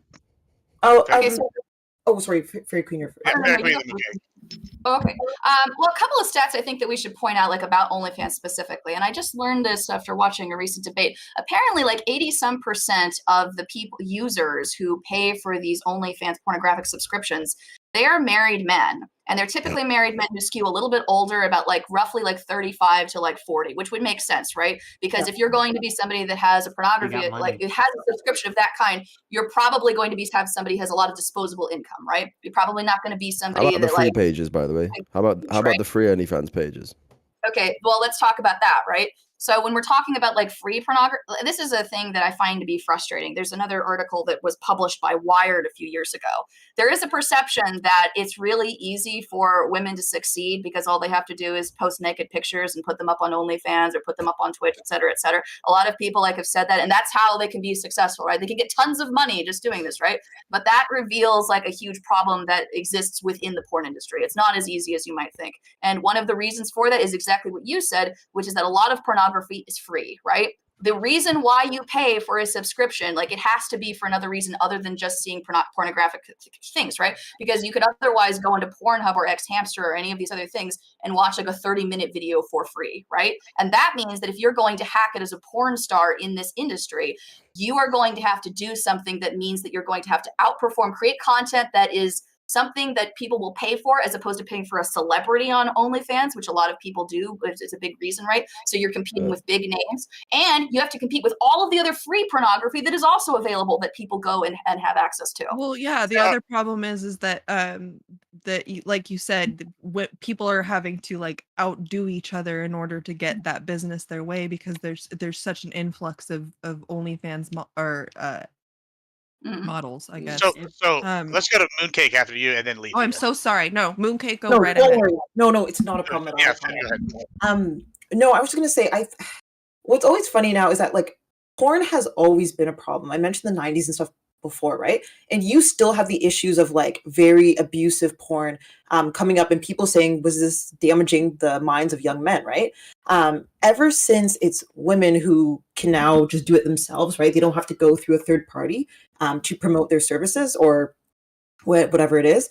Now it's a problem. Now that the money is going directly to the actress or whatever, I feel like we're making it a bigger issue than it actually is. These men, if they're already paying for porn, they were probably always going to pay for porn. Don't forget there are cam girl websites where you can message women and pay for that interaction, right? So this has always been a thing. I think we're just seeing it more in the media. Leaving? I don't know about that Okay, one. so Fairy Queen mentioned a number. Like most of these dudes that are spending money on OnlyFans are 35 up and married. So I got some statistics before I came in here that 43.6% of millennial women aged 25 to 34 have graduated college, as opposed to the 28 before in Gen X and the 22% in Gen Z. So you're looking at the homicide, maternal mortality rate, and suicide rates of women going up by about 1%. So I'm going to say that most of the men that are in the millennial category and below don't have the means to do what the generations before did, and women are now more career oriented and are not really looking for relationships at the same level that men were before. I don't think it's pornography that's really doing it. I just think the way that we interact has changed drastically. Let me ask you something. Let me just ask you something real quick, Leafy, just so with that. So I know that a trope is that basically that men hit their prime in their like, all right, so I'm gonna sound like Andrew Tate for a second, even though I hate the red pill. But I know a trope that the red pill pushes is that men, once they hit their 30, 35, this is the prime for men, and that women want to date older men because men are more established. Now, so basically based on what you're saying, do you think that it has more to do with what you're saying, or do you think it's more because women are looking, instead of looking for the career oriented, they're looking for the established men at that age, and this is just a misnomer that's happening, and basically it's the same thing that's been happening forever? I think women aren't going to settle for someone who's making less money than them ultimately. And men don't really want a woman that, well, most men don't want a woman that's making more money than them. So this is going to ruin the dynamic. That's not true. I don't know about one. I'm looking for sugar that's mama. not true at all. I think that most men are perfectly fine. I don't know. I think that. Hey, you can coddle me. I will give you the dick. Like, all right, but I. Okay, $20 a shag. I want to address that real quick, but I want to also. The problem here is that there's no silver bullet. There is no one issue we can point to or one thing that we can point to is causing all the problems. It's multifaceted. There are a lot of different factors at play. Pornography is but one of many, right? That what you're talking about women not wanting to date down, so to speak, that's also a problem, right? Men have different issues. Again, they're not approaching women at all anymore, right? In a lot of cases, they've given up. Men have gone their own way, etc. They have their own issues. And it's all contributing to the same problem, I think, that we're seeing across the board. When it comes to women or men wanting someone that they earn more than, I don't think that's true. I think that they want to feel like they can contribute. I think that the problem here is that men want to feel like they matter. And in a lot of ways, they don't. They don't feel like they matter anymore. And in some ways, that's true. They don't. Women just do not need men in the same way that they did before. That's both good and bad. But when it comes to it, down to it, like if a woman made more money than me and wanted to support me, have at it. And I think most men would say the same thing. So I have to respond to that because I don't think that's true. So it is true, I think, that there are many women who do not want to date down. So they don't want to date. I think I've heard from, like, I have seen like some evidence of that. I've also seen evidence that typically speaking, like most people date within about 4 years of age. Most people date people that like they find at work or that are within their communities. Hey, not and that Leonardo are DiCaprio.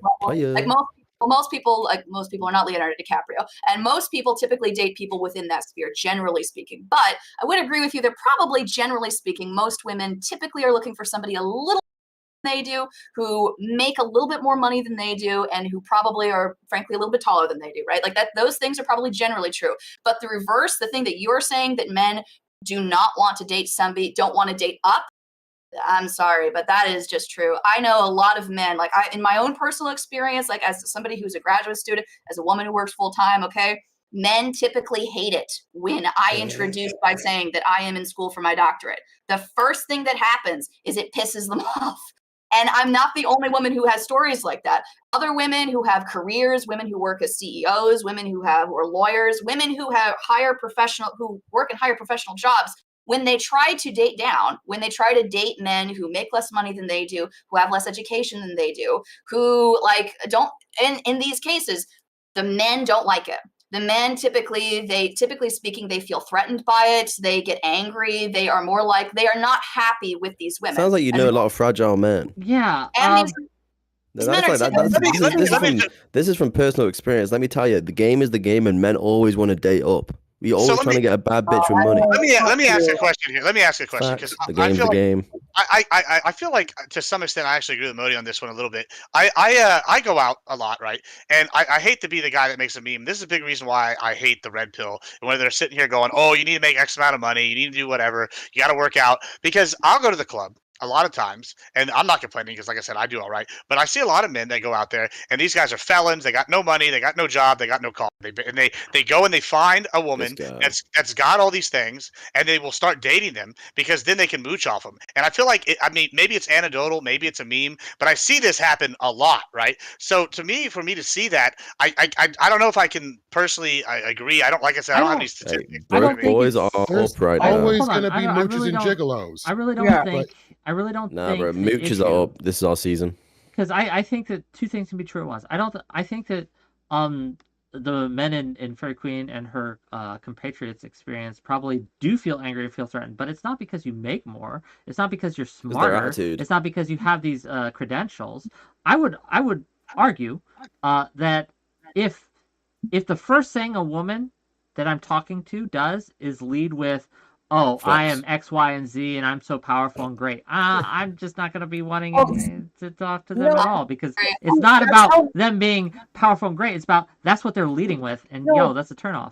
But that's how men take it. They do that all the time. Do We're they? like, even if you mention your job, women be flexing, bro. They be flexing. They immediately see it as flexing, and that's the problem. When women try to date, as you would say, down, they immediately see it as flexing. So that tells me you're insecure about that partner. What if they like flash the Rolex on you? Yeah, you no, it's the same problem that women have when men come up with their Bugatti and say, "Look at how much money I made." Do you think that's a turn on for women? Okay. Well, hold on. One it either does turn them on, and one it either does turn them on, and they're considered a gold digger, or it doesn't turn them on, and they think it's really, really disgusting and gross that this guy came up and thought that because he has a Bugatti that he has a chance with her. Yeah, I mean, it does. That's like the 100% thing. of the time. Because you got a degree, right? I'm supposed to look up to you, right? Or somehow, why? Oh, also, thank you. I mean, if you drive a Bugatti, you this can is spit the on me. problem. I don't care. You're ascribing this as a men's issue when it's a skill issue on your part.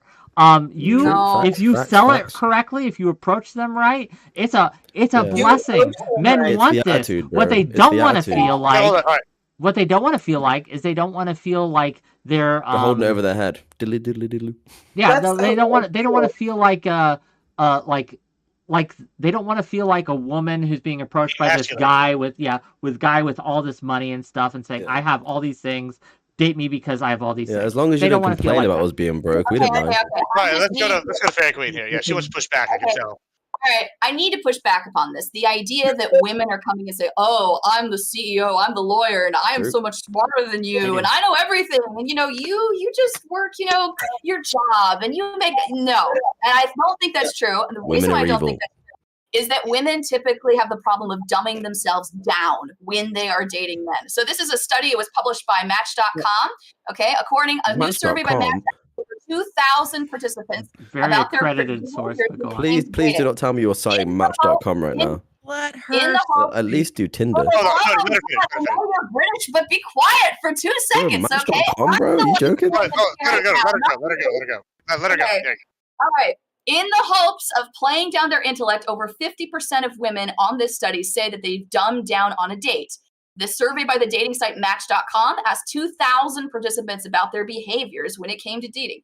The results revealed that 52% of female respondents say that they struggle to find someone who stimulates them intellectually. 37% feeling like they intimidate men with their intelligence. Sadly, this means that 59% have actually dumbed down on a date. Why are we listening to losers who have to use Match.com, losers who have to use Match.com to get a date, right? Why are we listening to failures? Why don't we listen to successful people? I know a lot of people that feel like they have to dumb down their discussions with people, and let me tell you, most of those people are so retarded. Like, can barely string a sentence together, retarded, that thinks that they're high and mighty and smarter than everybody else. I don't agree with you, and I don't disagree that may be true, but it's also true that oftentimes when women are dating men, they typically will laugh at jokes that really aren't that funny, right? That's a typical thing that happens. They will pretend to be better than they actually are. They will pretend that the guy is taller than I've had. Experience myself, and other women have had this too. I've met a guy who swore to me that he was 5 do you think we're telling you the truth when you ask us if you look fat in that? Do you think we're telling you the truth? I am telling you that it is very often that men will present themselves and in a certain way. you as the woman want to make that man feel good about himself. So you laugh at jokes that aren't that funny. You pretend to not notice that he's shorter than he actually said he was.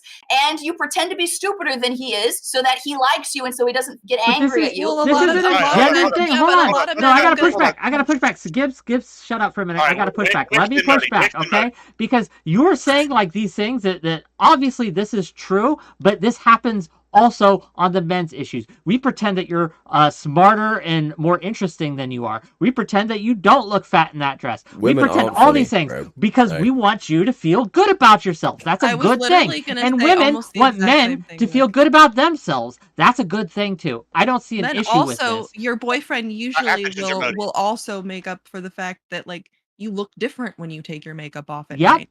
And they will tell you, hey, you know what? You're beautiful anyway. It's a lie. But we lie for the right reasons. We lie because, you know what? It's okay. We like you. We love you anyway. Right? And we want you to feel good about yourselves. So yes, we pretend that we pretend to be interested in things that you're interested in, just as you do with us. This isn't a gender thing. And I take umbrage at the fact that you were trying to think women have so much harder on this when men do the same kind of emotional labor that you were complaining about having to do.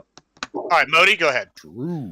I would just like to say that was a great debate, and I'm going to stand with Whick on this. But however, I have recently done some statistics of 10th. BuzzFeed did a study with 10,000 people, and it decided that 80% of women do not play stupider. No, this is a real article. You're doing this on purpose. No, I swear to Christ. 80% of people who did this, women who did this BuzzFeed article, have proven that they just aren't as funny as men, and they do not dumb themselves down. We're just intellectually superior. Thoughts? Listen, friend, don't try to be Christopher Hitchens light tonight, okay? How many billionaires are women? Okay? How many billionaires are women? We'll have that review another time. Let me ask a question. Who runs the world? Boys. Sorry. Yeah, let me ask a question. So we were kind of arguing about dumbing things down.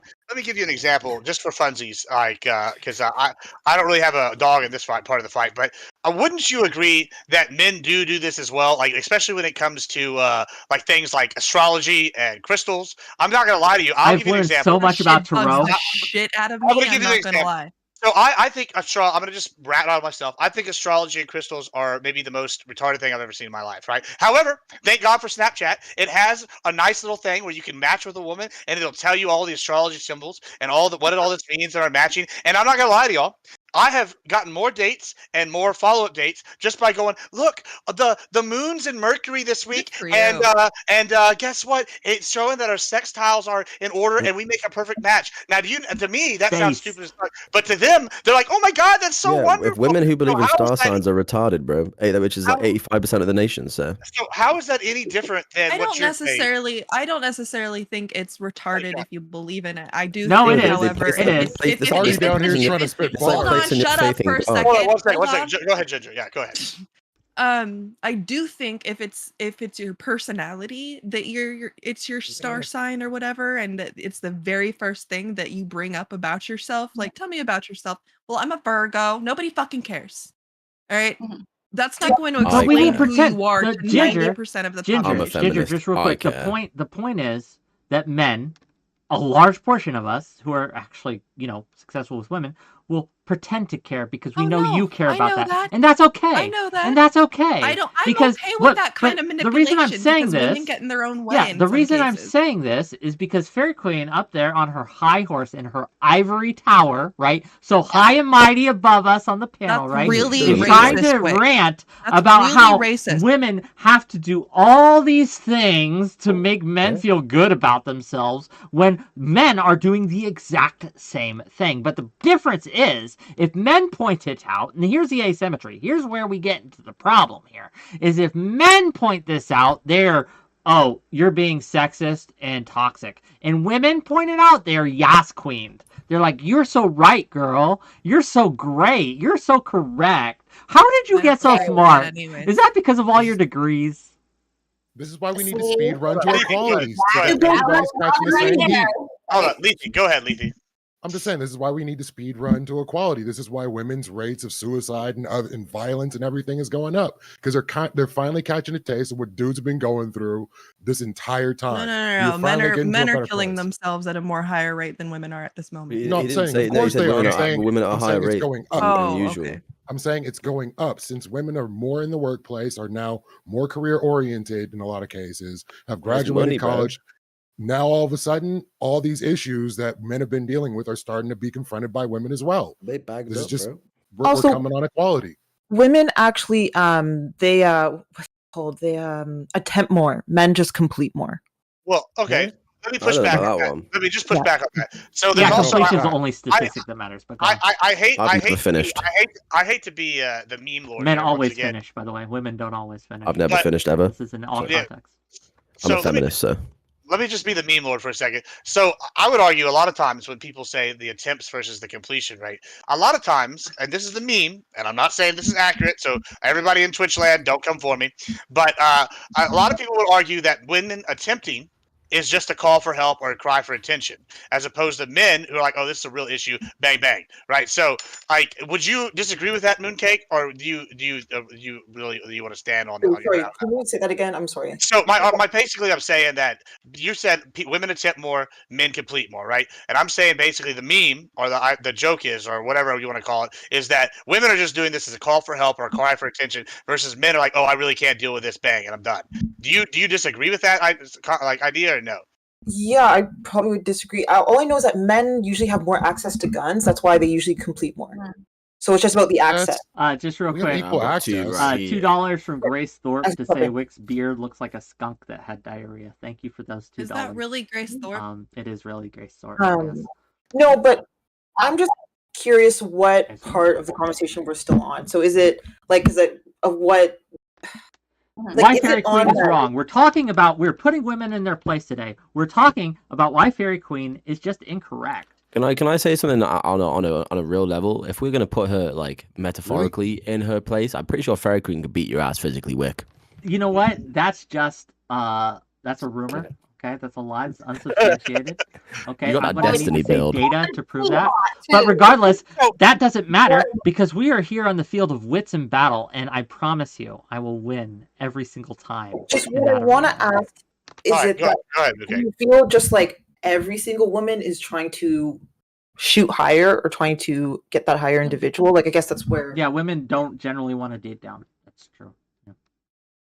And unless they're charming like me. When you say date down, what exactly do you mean? Socioeconomically, they don't want to date anyone who makes less than them. Is there any statistics? Do you have any statistics? So the problem with that is that's actually more so for like the men, like, because there are men who make a ton of money, and usually men who make upwards of $100,000 per year don't care if they're dating somebody who like works at a bar or works at like McDonald's or something like that. But the people who are on average making like $40,000 to $60,000, of course, they want somebody that is at least equal to what they have. But yeah, no, I don't. Well, okay, so back in the day, Tom Arnold used to be married to Roseanne Barr, and people constantly made fun of Tom Arnold for being like Roseanne's pet, because they knew he wasn't making the kind of money she was. So for some reason, men are looked down upon when they're in that position, and men take this to heart. Not all men, but a lot of men take this to heart to where they don't want to feel like they're a kept man. Now, I would say that this idea is changing as of recent, but it has been something societally for a very long time. And I'm glad we're finally getting to a point where we can accept these things and be cool with it. But usually a woman making $100,000 is not going to want a dude that works at Starbucks. No. I mean, go ahead. Yeah. Exactly, go ahead. If I can just ask a question to Wick, okay? Because I feel like you and I are the ones that are facing off. We're making the content. These guys are just side characters, okay? That's fair. No, they've been. Don't call them that. How rude, okay? Don't say that. This is why Wick doesn't invite me to anything. Letty, you're up too late. Anyway, go on. Well, since we're being honest, Wick, I'm going to ask you an honest question. I'm not taking that from a dude who has an action figure, bro. Do you really think that the majority of men today, like ages like 20 to 35, would really be okay with being a stay-at-home dad? Do you think the majority of men in the dating market right now would be okay with that? Honestly, If do you really women think let so? If, them, if the yes. mothers, if the woman was rich, yeah, bro, I'd look after all your kids. If women what I'm let them, saying? yes. But here's the problem. Women don't let them. Okay, so I have some statistics for you. This is from 4 years ago. It's a Pew Research published finding. Okay, so it's not Match.com. I know. It's Pew Research. A little different there, but we're going to go with it. So when it comes to how important it is for a husband to be a good husband, how important money is, 71% of all Americans, women and men, say a man's earnings are very important for him to be a good husband. When it comes to women, to be a good wife, 25%. Only 25% care about women's earnings. Now, you can say that's unfair, and there's a lot of reasons for that, but that's true. So when we talk about whether men are okay with being having a woman make more than her, they would be if women let them, but women don't. Women don't. The amount of shit you will get from women, right, other women, if your husband or significant other makes less than you, the amount of women who will tell you, man, kick that loser to the curb, kick that what do they call him, that leech, that deadbeat. Yeah, that deadbeat dad, whatever, that loser, right? You will get so much hate from that. Are you telling me I'm lying on this? And girls that go after men that have money get told they're gold diggers. So what difference does it make? There is so we're gonna go to Modi. Shit on for it. Shouldn't you be able to provide for your family? Hold on. All right, we're gonna go Ginger finish out, then Modi, then Fairy Queen. Go ahead. No, I said what I said. I'm good. Oh, sorry. All right, Modi, go ahead. I have an opposite point of view compared to this. So, like we said, we're talking about dating up and women don't want to date down and stuff like that. I believe the more time a woman at the higher echelon of the income spends trying to date around with a lot of these men who are in the same bracket, a lot of them feel unfulfilled. I feel like there has been so many cases, they don't want especially. No scrub? No, I mean, what I'm saying is, like, even if I have money, it doesn't make up for shit personality. I know so many women, and plus I know so many guys who are the lower end, the Starbucks employees, who are dating women who look after them. Not even look after them, they make their own money, but, you know, who are very much more financially dominant. But they give these women a person who has grinded for success, who's really, like, trying to make, who has ambition, who still has desires. I feel like a lot of women find companionship in these people, and it's less about money and stuff like that. It's a massive thing for some people.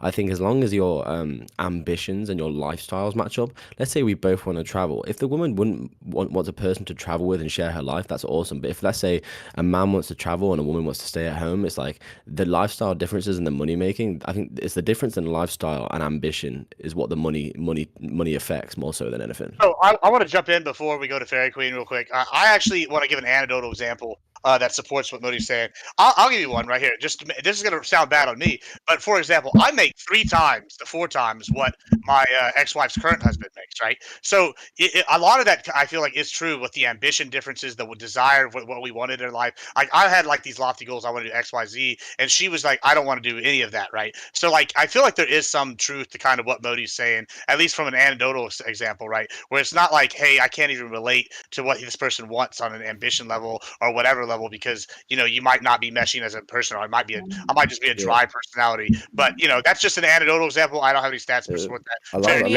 Anecdotally as well. Yeah, anecdotally as well. I mean, I've been in relationships where I've made more than the guy that I've been dating, and it didn't bother me because the guy had ambition and was But trying also, to what get if he fulfills all your needs, makes you so happy, even though he can't monetarily fund you? It depends how much money matters to you. Because I'm the most broke person here by far. Him. Yeah, that's the point I'm making. I've been in the point where I've been super, super broke. Even now, I'm pretty broke. Yeah, I date or I see a lot of high-profile women, and I put like such smiles and happiness in her, and I love them like no one else will. And I feel like a lot of men of my status, the reason why you always see these girls dating down or with bums is because they make them really ridiculously happy, or they're just toxic. But we'll see. Yeah, toxic's a big one. But Fairy Queen and then Mooncake, go ahead. First of all, I was gonna say, like, I think that, like, what is your name, Moody or Mooney? Like, which You can call me baby. Joking, Smokey. Okay. All right, well, I'm going to say Moody. Okay.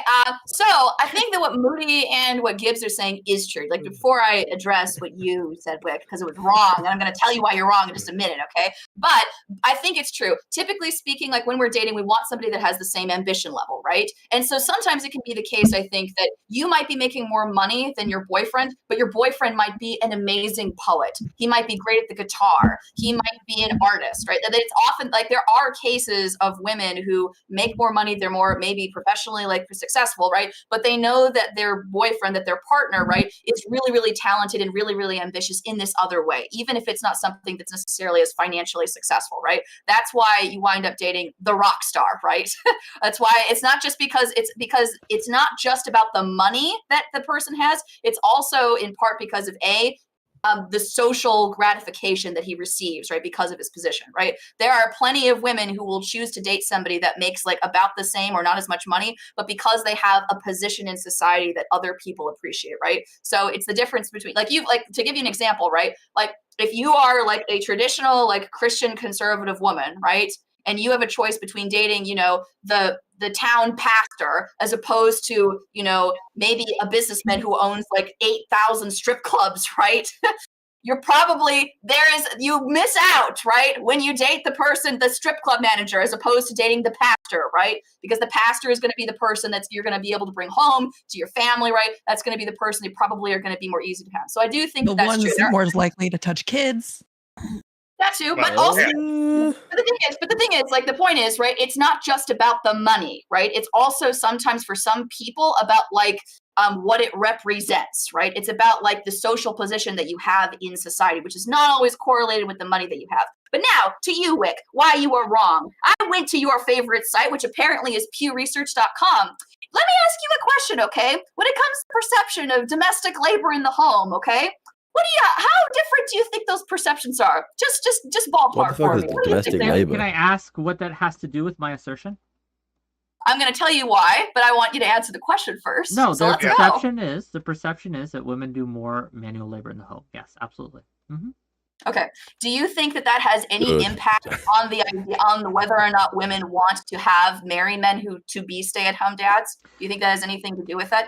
Obviously it does have an impact. But the question isn't why this is happening. The question is it happening? And I think it absolutely is. You can argue about why all you'd like, but at the end of the day, my assertion was this is a thing that is occurring. And I don't know how that proves me wrong. In fact, it reinforces my point. So thank you, Fairy Queen, for ceding to me in this point. I appreciate you. It takes a big woman to take that L. Okay, it takes a big woman to take that L publicly on stream. So I appreciate you. This speaks well woman of just you, got smoked by a man with a gun down, bro. L, no, I won't make that joke. I won't make that joke. But fair enough. You can take an L. Let's say that. Okay. Listen. Okay. As far as this, first of all, it is just a fact. Okay. Most women, like this was a study was published in Pew Research in about 2021. This was during COVID-19. Everybody was stuck inside the home together. Okay. So lots of parents, both men and women, they were together in the home. And this is what it says. Okay. Household chores and responsibility. Men, about 34% of them thought that the women did more, 20% thought that the men did more, and 46% thought that they'd shared about equally. For women, 59% thought that the woman actually did more household labor, 6% thought that the men did more, and 34% thought that it was about equally, okay? Yeah, I don't know what like I get you. No one's challenging that. I'll tell you if you'll be quiet for 5 seconds, okay? The reason why that matters, men can't express their opinions in Fairy Queen's world. Wow. That is such a toxic trope, by the way. Men can't express their feelings. That's why they can't listen to statistics, okay? Your feelings will be fine, okay? Don't care about your feelings. Listen to Ben Shapiro, okay? One of the base things that he said. So when we're thinking about these differences in statistics, okay, it makes sense why a lot of women would be hesitant to have somebody be a stay-at-home dad, because typically speaking, when men talk about what it is to be a stay-at-home dad, they think, and I've heard them talk about it, they think that the children are running wild, right? The television is on, they're playing video games, they're going to smoke pot at the end of the day, right? They're watching ESPN is playing in the background. Their little girl, like her hair is askew. She hasn't been bathed in a couple of days. Okay, and you're fighting ghosts. No one disagrees. It's perfectly Okay. Let me And here. that I is think you're talking to significant. this It is guy, significant. right? Because It is I've not made that significant. point or argued against Okay. that. So argue with him for a minute. I'll be back.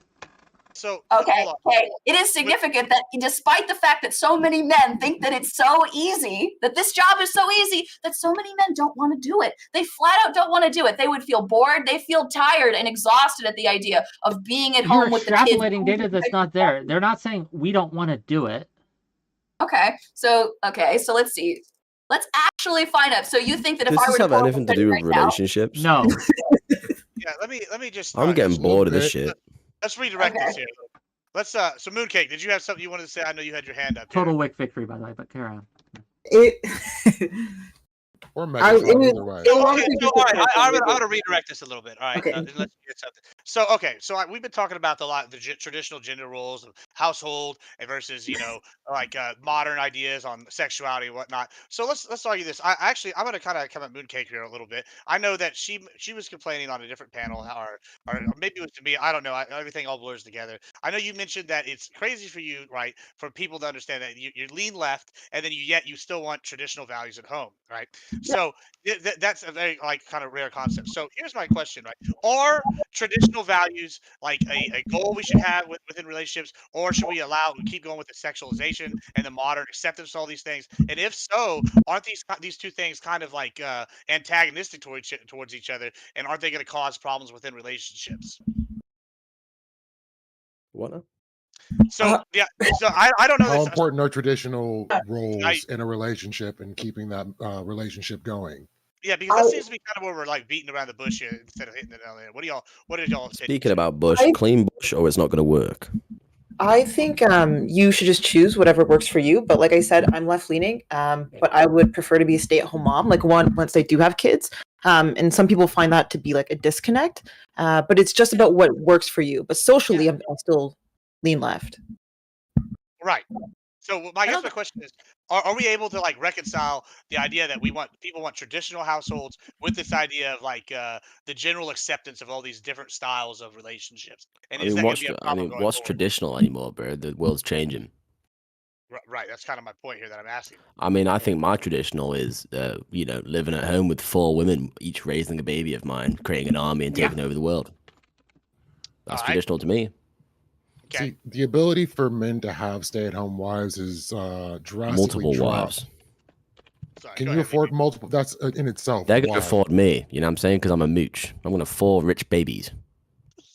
So 4 incomes, some baby. facts I'm here. quadrupling. Let Lethe go ahead first. Okay, go ahead, Lethe. I mean, I wasn't saying anything prolific. It's just the idea that a lot of men probably wouldn't want to have their girlfriend or wife stay at home and do the things that would traditionally happen, but it's not really possible. You need to have 2 incomes more often than not these days to be able to survive. Cost of living has gone up. Everything's crazy. So to expect that you can be a stay-at-home wife once you have a kid is kind of a pipe dream in a lot of instances, unless you marry someone making $100,000 or more in a year. So that's all I was going to say. So, to your question, Gibbs, like you're saying that like marriage is in trouble, like relationships are failing. That's just not borne out by the data. Divorce rates are down, actually, in the last 10 years. Then we're at a pretty low point. I don't know about in the last 100 years. You're probably right, but in the recent history, divorce rates are actually down. More marriages are staying together than have been Let me before. ask you this, Vic. Let me ask you this. So here's how I read that data, because I have read that, and this is how I read it. I read it when we look in conjunction with other data about like millennials having less sex and whatnot. It looks to me the reason why marriages and divorces are down is because less people are getting married because they're having problems getting into a relationship in order to be That's married in good. the first place. That's good. I think that you shouldn't get married unless you're willing to stick it out. I think marriage isn't for everyone, and that's okay. I think people recognizing that, hey, marriage just isn't for me is a good thing, actually. All right. Well, how about you try a couple to see how far you can get? All right, hold on 1 second. One point of interest. I think Modi has to leave because he's got to wake up in 4 hours for work. Modi, you want to have any closing It's his bedtime. I get it. Go ahead. It's not my bedtime, bro. Here's the thing. Artie's got to go. I gotta go. I've got to go get internet in my new place because I'm currently staying with 4 of my polyamorous wives. Not that you'd have anything to do with women, Whick. You can just talk about them. But hopefully you have a good night. Play with your action figure, and I'll play with some titties. The rest of you, you're all really cool people. Wick, you can suck my dick, and I can't wait to face you in battle. Bye. Deuces. See you later, buddy. Later, buddy. All right.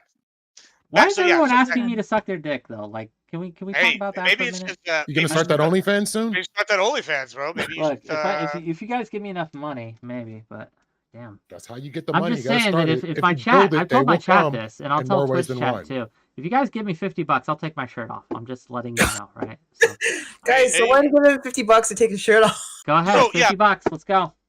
So yeah, back to what you were saying. Where you're Moon saying that you wants think it, it's a good, you think it's a good thing that people aren't getting married now in general. You think that that's a good thing.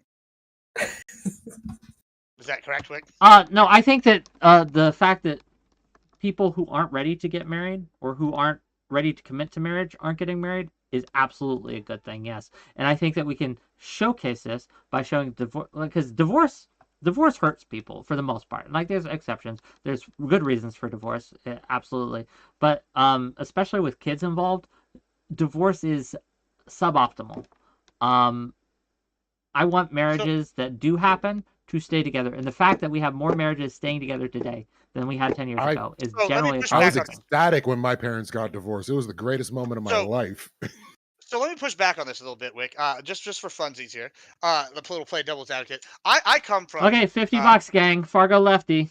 Okay, sorry Yeah, about there this. you go. Go Yeah, ahead. strip, pop up, strip. Yeah, everything for I hate capitalism. your chat so much. We know I I'm love his capitalist. chat. Let's But go. let Play the push slow back on this a music. little bit. I come from like Nueces County, which has been the #1 teen pregnancy rate for as long as I can remember, right? So here's my question. So you're saying that you think it's better that these people have children and never get married, and these people have like multiple baby daddies and multiple like people in their life, as opposed to being married and possibly having a divorce? Is that what you're advocating, Wick? I'm sorry, I was taking my shirt off. I couldn't hear you. So basically, I come from the highest teen pregnancy rate county in the nation growing up, right? And so basically, these people never get married. They have multiple baby daddies, multiple significant others. The men have children with several women, et cetera, et cetera. And I see a lot of problems with these people and these children growing up because of that. And so based on what you're saying to me, based off what I've seen, that you're advocating that you think it's better these people never get married despite having children outside of wedlock. You don't think that that's Mooncake is an happy. issue? Well, I'm sorry, Mooncake super distracting me. I He's way too love it. excited Wait, about this. Let me answer I've this got for you, Wick. questions. Go but- ahead. Let me answer this for you, Please, Wick. please, because So you're saying that that somehow these people being married will stop them from having as No, many I'm kids saying- as possible? No, I'm not saying that at all. I'm saying, are you arguing basically that the idea that it seems to be like that we have lots of evidence that marriage seems to be good for raising children. I that we have don't this for- think that these people that are willing to have like multiple babies with multiple people, I don't think that marriage is gonna clear that up for them. Okay. You don't think so? Anybody else have any thoughts? Nobody hey, else? $50 more and I'll put my shirt back on, gang. Okay, just. Jesus Christ, Wick. You ain't getting Sorry, I $50 want to more make dollars, money. gang. Like, shameless everything shit comes on secondary. streamers, I don't like. Here's some advice for you streamers, okay, gang. Money talks, talk walks. Okay. Everything comes back to how much money can we make together at the same time. Okay. So I want you to So, make money too. So like Lethy, I bet you could get $50 from your community too right now. Okay. Admiral Gibbs, I'm sure you could as well. But Yeah, I just mean, gotta- the I'll good news take about my me shirt is off for less. 25, and I'll take my shirt off. We're all good. I'm not gonna do that because I don't need the money that bad. But I definitely respect the capitalism hustle personally. Feel free. To So do whatever I y'all guess want to do. back on topic though, right? If we want to talk about like the dynamics of teen pregnancy and things like that, I would rather them stay unmarried than get into a marriage that's just going to end in 2 years or 3 years, right? I think it is ideally what I would like to see is no single parent households. I would like to see couples, right? I think that single parents are probably one of the leading indicators of problems in people's lives down the road. That's obviously, we're generalizing. There are exceptions to this. People can overcome the things that they have going for them. But I think 2 parents in a household is generally good for the family. Again, there are exceptions. Go ahead.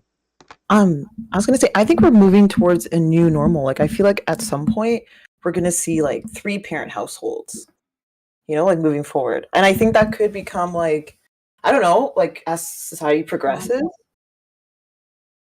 Is that because of polyamory or like? Yeah. I Do feel you like think that's because a good people thing? don't really. Okay, sorry. I think people don't really believe in the idea of marriage anymore, because it is like supposed to be religious. I think more people are doing things like common law, and we are seeing more open relationships. Right? People aren't really staying together or staying monogamous. So I just think it's something that we may see start to be more normalized. Yeah, but is that good? Is the question, right? Is that going to be good for society or bad for society? I would argue that it's probably, based on the data that we have, going to be a negative for society. I think I that mean, how parents. else do we? Oh, I'm sorry. Go ahead. No, I'll just be brief. I'm sorry, I talk a lot. I'm No, you're very fine. womanly in that way. But I'll say this, right? That I think that having 2 or more stable adults in a household is very helpful for a child. And I think another reason that 2 parents in a household are good is because it acts as a model for a healthy relationship for children growing forward and going up. I think that a lot of people lack that model. They lack that good role model of a healthy relationship to kind of look to, and it sucks, and it's really a problem. Well, I want to talk a little bit about polyamory and about open relationships a little bit, because I think that's so I don't know how I feel about it. What I will tell you what I've noticed in my dating life, like when I have met people. There's a meme on TikTok where women will wear like a mustache and a beard, right? And then you'll like describe yourself as like what kind of man you've met in your life that you look like. If those of you who are on TikTok, you know what I'm talking. And one of the memes that I saw was, I look like I'm going to tell you about polyamory and all the benefits of it before I even know your first name. Okay. That was one of the, and we know exactly what this person is. And I have met that person in my dating life. Right. So I think that there are probably healthy ways where people can be polyamorous and they find it fulfilling, and maybe they find open relationships are what works for them. But there are a couple of problems that I foresee with open relationships and polyamory. First of all, a lot of the men, at least who I've met, who have introduced this, honestly, like they feel kind of weird to me. Like when I meet them, and that's the first thing that they want to tell me about, right? It doesn't. Absolutely, yeah, it's weird. They got to start recruiting. It feels like they don't really want to know me as a person. It feels like they're trying to recruit me into a harem, right? And so I'm not necessarily. So it's not exactly your best opening line. But B, Gotta catch them all. When I look at like other people who have had open relationships and people that I know, right? The jealousy is the least of the problems. The problem is like it feels dangerous, right? It feels like there's a potential that you might be inviting somebody who might also become jealous of your partner, might cause problems in your relationship, right? I'm too like Glenn. Have you guys seen Fatal Attraction? You know, Glenn Close when she puts the bunny in the pot of boiling water, right? This is what I'm afraid of, like in terms of open relationships, right? It's if you like have an open relationship and the person that's invited in turns out to be somebody that's a toxic influence for you and your partner, right? So I'm not necessarily, I could see persuasive, I could see why it works for some people.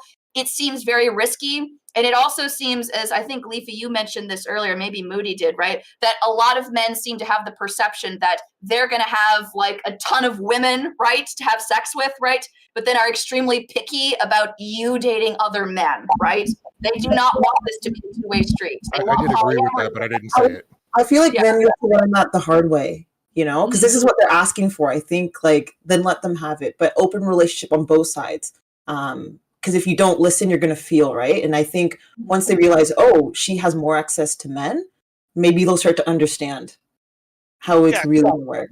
So yeah, I feel like that's a major thing. Actually, I feel like that's a reason. Like you see, I think 𝕬𝖎 mentioned this earlier. That's why you see a lot of swingers, as opposed to I think you see a lot, as opposed to less. I mean, at least personally in my life, I know a lot of swingers, right? As opposed to I don't see so many poly things working out, because I feel like there is this thing where men are going to go after the woman a lot more, as opposed to the man who's going to have to try quite a bit harder to find equal whatever. So in that case, it almost feels like unbalanced whenever these polyamory things become open and that sort of thing. And I feel like that might be be a big problem. Now, here's my question: do y'all think that this is a good thing, that this is becoming more of a norm? Because I mean, just like recently, we've seen high-profile, people just on in the streaming universe have like one person got shot like last week, right? Another person, there's a breakup, and they're advocating, oh well, this person was toxically introduced to this person, and they said, oh, get with me or there's gonna be suicide, like all these terrible things. So like, do you think that this polyamory is becoming the norm, is a good thing? So Like, I would argue in this case, right, that you're putting the cart before the horse. You're pointing to a symptom and you're saying it's the cause. well, what is the cause? The people who are in a relationship that has someone come in and tries to shoot you, right? Like just the like, I'll say it this way: streaming attracts mental illness. Okay. Really? Streaming attracts mental illness. And when you have people who are the most extreme, because you want to stand out, and one of the ways you do that is by being very extreme, okay?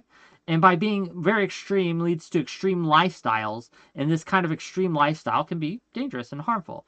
I don't think that this is a matter of polyamory causing these things, because I could imagine people who are more stable are probably more successful in their relationships. I think it's the instability just in general. Though I will say that Hunter and that situation, I don't think that has anything to do with polyamory. I'm not 100% right. I don't make other people's shit into drama, but it doesn't look like polyamory had anything to do with that. It looks like someone went crazy. So yeah, you can always have an abusive ex or something like that that is going to be a problem in the future. That's why I was saying, like, relationships are going to have issues no matter what.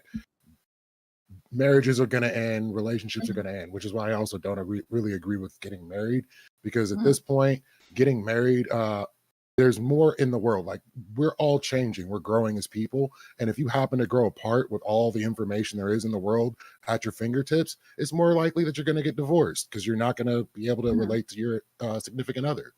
I really do think that the only way to lessen the divorce rate is to not get married. True. The less people that get married, the less divorces we'll have. Because I had a buddy that just got divorced recently, and like pretty much between him and his wife, they were able to make the mortgage and all that other stuff. They got divorced. He ended up having to pay a bunch in divorce lawyers, going to court. Then he had to get a second job, slinging pizzas on top of the job he already had. Like, it didn't make his life any better getting married. If he'd just broken up, he probably wouldn't have to get a second job. He should have just started an OnlyFans, okay? And then he could make all the money in the world, right? It's super easy, right? I made $50 to take my shirt off, and that's nothing, right? That's softcore. Told you, Whick. If you build it, they will come. Very creepy. And if I took $50 to take my shirt off, I'd be called a slut. Okay, this double standard shit has got to stop. No, I'd be TOS. I say free the nipple. Do it. I dare you. That's another problem. Over sexualizing women's slowly, bodies. Titties though, are okay? natural. Absolutely. It should not be an issue. Very Queen. So again, on the subject of polyamory, this is not an argument against polyamory, like just exactly against it, right? Because this might be a problem just with representation and information, right? But at least with monogamy, with monogamous relationships, I can think of films, I can think of books. I have seen monogamy modeled for me. Like, I know there's so much advice that exists out in the world, and like I feel like I understand what a monogamous relationship is supposed to be and what it is supposed to look like, right? I don't know anything about how to manage a polyamorous relationship, how to manage an open relationship. And I don't have a model. I don't have a good model of a good, healthy polyamorous relationship to like base it off of. And I also don't know of many representations in films or books. Now, that's not an argument necessarily against polyamory. Perhaps it can work, and perhaps there are people who do really well in it. It's just, I feel like for me, I feel like I would be set up to fail to do it. I don't think I would have the tools to know what to do with it or how to make something like that work. Like a 5-minute timeout? I honestly couldn't. I have to 100% admit that my jealousy would definitely be an issue for me. Like, I can, like, especially with my boyfriend now. I mean, I obviously couldn't think about sharing my other, boyfriend, my other boyfriend. With my boyfriend, I can't think of sharing my other boyfriend. Yeah, that sounded so bad. But no, the idea of him being in bed with another woman or something like that, like, and I wouldn't want to be in bed with another man, like, so there would be no point for it to be open on my side, and it would only be open on his side, so it's like, and my jealousy couldn't handle it. I couldn't handle it as like who I am. It would break my heart. I'll say this just quickly as I can. I think it's okay that we are more open as a society and tolerant of someone who wants to be in a polyamorous relationship. I don't think that they should be excluded or exiled or shunned. However, that said, I think that society should also not push polyamory. I think that the norm being monogamy is good, actually, and we should keep that. So while I'm all on board with people not being shamed or shunned for wanting to indulge in polyamory, I don't think we should push it or celebrate it. Does that make sense? Yes. I don't think that anybody's side really should be pushed. I think I think it's okay to push monogamy. But see, that's the problem, though, is that pushing monogamy is what leads people to polyamory in the first place. Like the idea that there's only one structure of being able to be with somebody can make people want to go the opposite direction completely. It's just like when you're brought up extremely religious and then you grow up absolutely hating religion or anything to do with religion in general, and every time religion's brought up, it's like a fucking you fireworks going off in your head, PTSD type shit. Like, I don't. That's kind of what it is. I don't think that monogamy being pushed is what leads to polyamory. And when we say push, right, I don't mean that it's the only one true way. But when we do say push, I mean say when you structure society and how to deal with things like healthcare, how to deal with child rearing, how to deal with work and scheduling and all these things, right? When we structure society like that, I think it makes sense to structure it around monogamy, because that is what a large majority of people are going to end up following it. And I think it's perfectly acceptable to structure society around the norm. Let me just pause it real quick. Mooncake, it's got to go here. You go ahead. Yeah, sorry. I got to work early. But thank you. It was nice talking to you guys. Pleasure. It was a pleasure. Oh, yes. Nice meeting you. Yeah. We'll argue more at some point. Good. Yes. Okay, Bye, Mooncake. Good to see you. Yeah. Okay. I have a question. Is that okay? Tables have turned. You all are outnumbered. They were Whick's still outnumbered before with Moody here, so. Well, the tables have turned multiple times. Yeah, it's back and forth. We have a very fair panel, No, men are outnumbered. You're good. I have a question about jealousy. So my question is like you mentioned before, like feeling jealous in like your relationship, right? I know, like for me, and I'll just be open, like I know that like when I am not jealous in my relationship, it means that I don't care. It means that I'm not invested. It means that I'm not attracted to the other person, right? In relationships where I have felt jealous, it is because I did feel attracted to that person and it actually would have hurt me. So I have had different experiences with jealousy depending on who it was that I'm dating. Sometimes the idea like made me really upset and like I kept it to myself, but sometimes I didn't care and it didn't matter to me. So when people say that like they're not jealous people, right, that they don't experience jealousy, I mean, everyone's different, and like this is an open-ended question. Is that genuinely true for some people? That like some people are genuinely just not jealous about some things, or does it just reflect a lack of investment within the relationship itself? Right? I don't necessarily think it reflects security. I don't think it reflects like a bad thing onto the person who doesn't get jealous or feel jealousy. I think more it's so like if you're more comfortable with yourself, the more comfortable you are with your partner, being okay with things. I have a lot of insecurities. I'll admit that. That's why my jealousy takes a hold of me sometimes, Been through a lot, and the insecurities do get me. That's my baggage. I'm insecure. I mean, I have a lot of baggage, but that's just one of my big baggages. Okay. So I think it really depends on I think this is more of an individual thing, because I used to be much more jealous than I am today.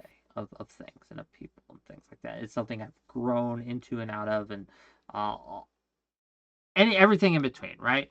I think that jealousy, look, jealousy is the death camp of emotions. It's where relationships go to die. If a relationship's going to die, it's going to almost always be involving jealousy of some sort, right? Resentment and things like these are all connected.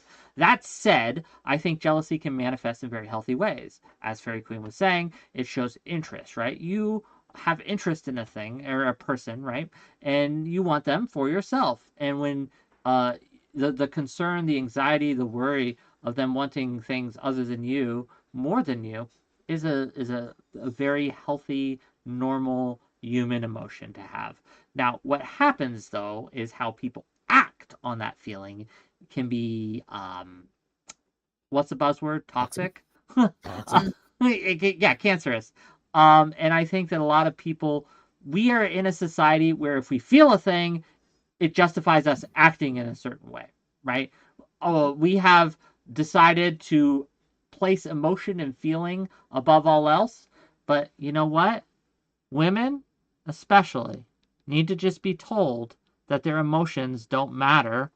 These are the facts of the matter, okay? Right? And I think that for whatever reason, we have decided to pedestal women's feelings and emotions over men to a huge degree. Men are not allowed to be the main character anymore. Okay. So Just let in a me real, let me real way. just I'm gonna agree with some of what you said, but I'm gonna disagree with a couple of things. One, first, jealousy can be bad in a relationship. However, I've definitely had relationships fail because I wasn't jealous enough, like in regards to things. Because That's sometimes so you want fucking that. stupid. It sounds stupid on its head, but let me explain why. Sometimes, like I've definitely maybe it's just because I love toxic women. Unlike y'all boys, I love them. I'm a big fan of some toxic in my life. It's spicy, it's exciting, it's fun. But they don't like. There's a level of toxic that's acceptable, right? Like if they're throwing glass at me and it's shattering, or stabbing me, that's too much, right? But like So do you sometimes. stop at Amber Heard or like a little I mean, lower? listen, if she's shitting in my bed, that's one thing. If she's over here trying to stab me, that's another, whatever. But like She on a did real note, both. yeah, I mean, well, yeah, she's a little too much. But but in regards to that, like, I mean, who doesn't like it whenever they're like, I mean, I can't speak for women, but I definitely like it whenever I've had girls that are like, oh, they're like, I think it's kind of hot. They're like, oh, I don't want that girl talking to you, and they're like, oh, okay, she's claiming me, right? Or like, oh, same thing. They're like, oh, I didn't like the way that guy was looking at you, or whatever. And you're like, oh, because you're my girl. They're like, oh yeah, they feel like they belong. There's like a healthy jealousy, and then there's like toxic, too much jealousy, right?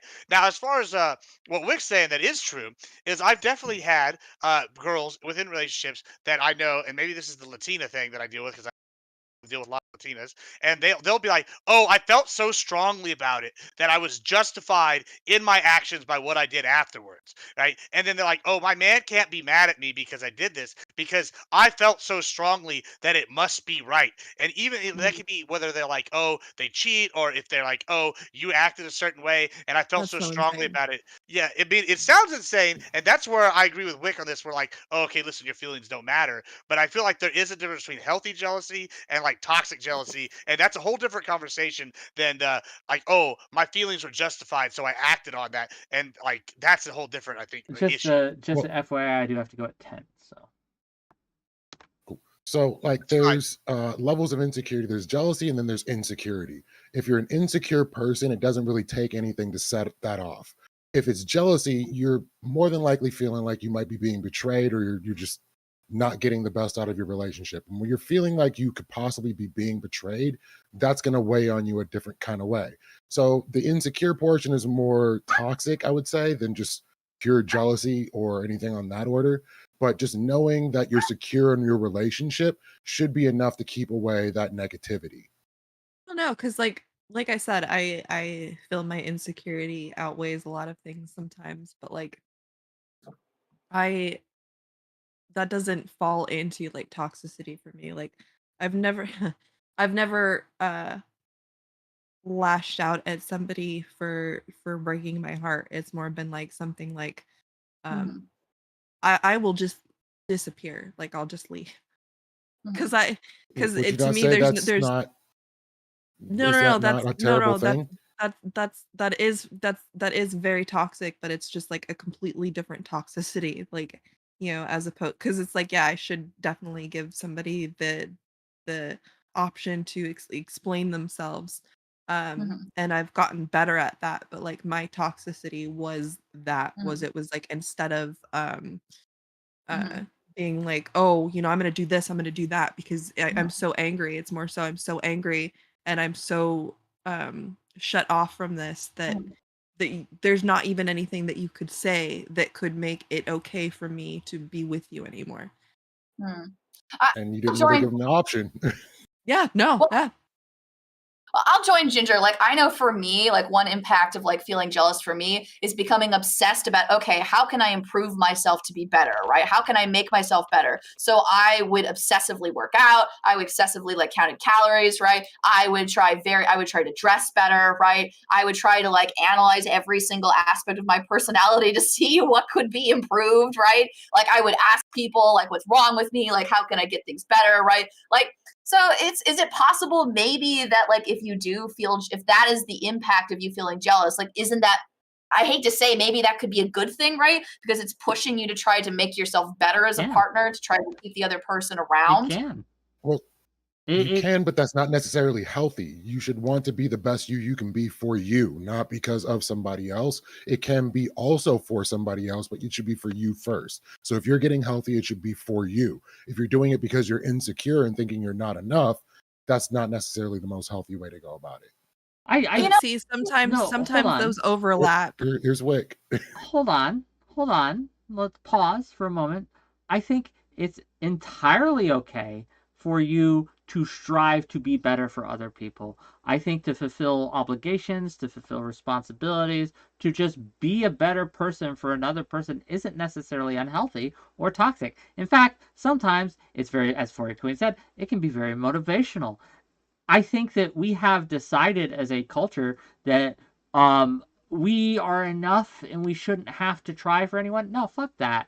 You have to try for people. Be a better if you aren't getting it, if you're having gang, I want to talk to you, dear audience. You, my chatter friends.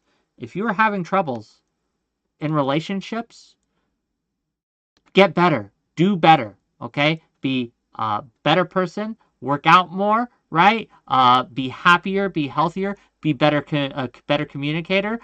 Try and strive and do all these things. What you don't want to do is get into this trap where, oh, people just need to love you for who you are. No, no one loves you for who you are. No one. They love you because they think you're great. And if they don't think you're great, be great. Do what it takes to be great. Sell yourself.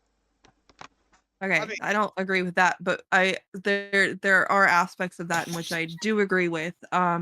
Which is there's a thing that's been thrown around the internet for like the past like 2 decades, basically.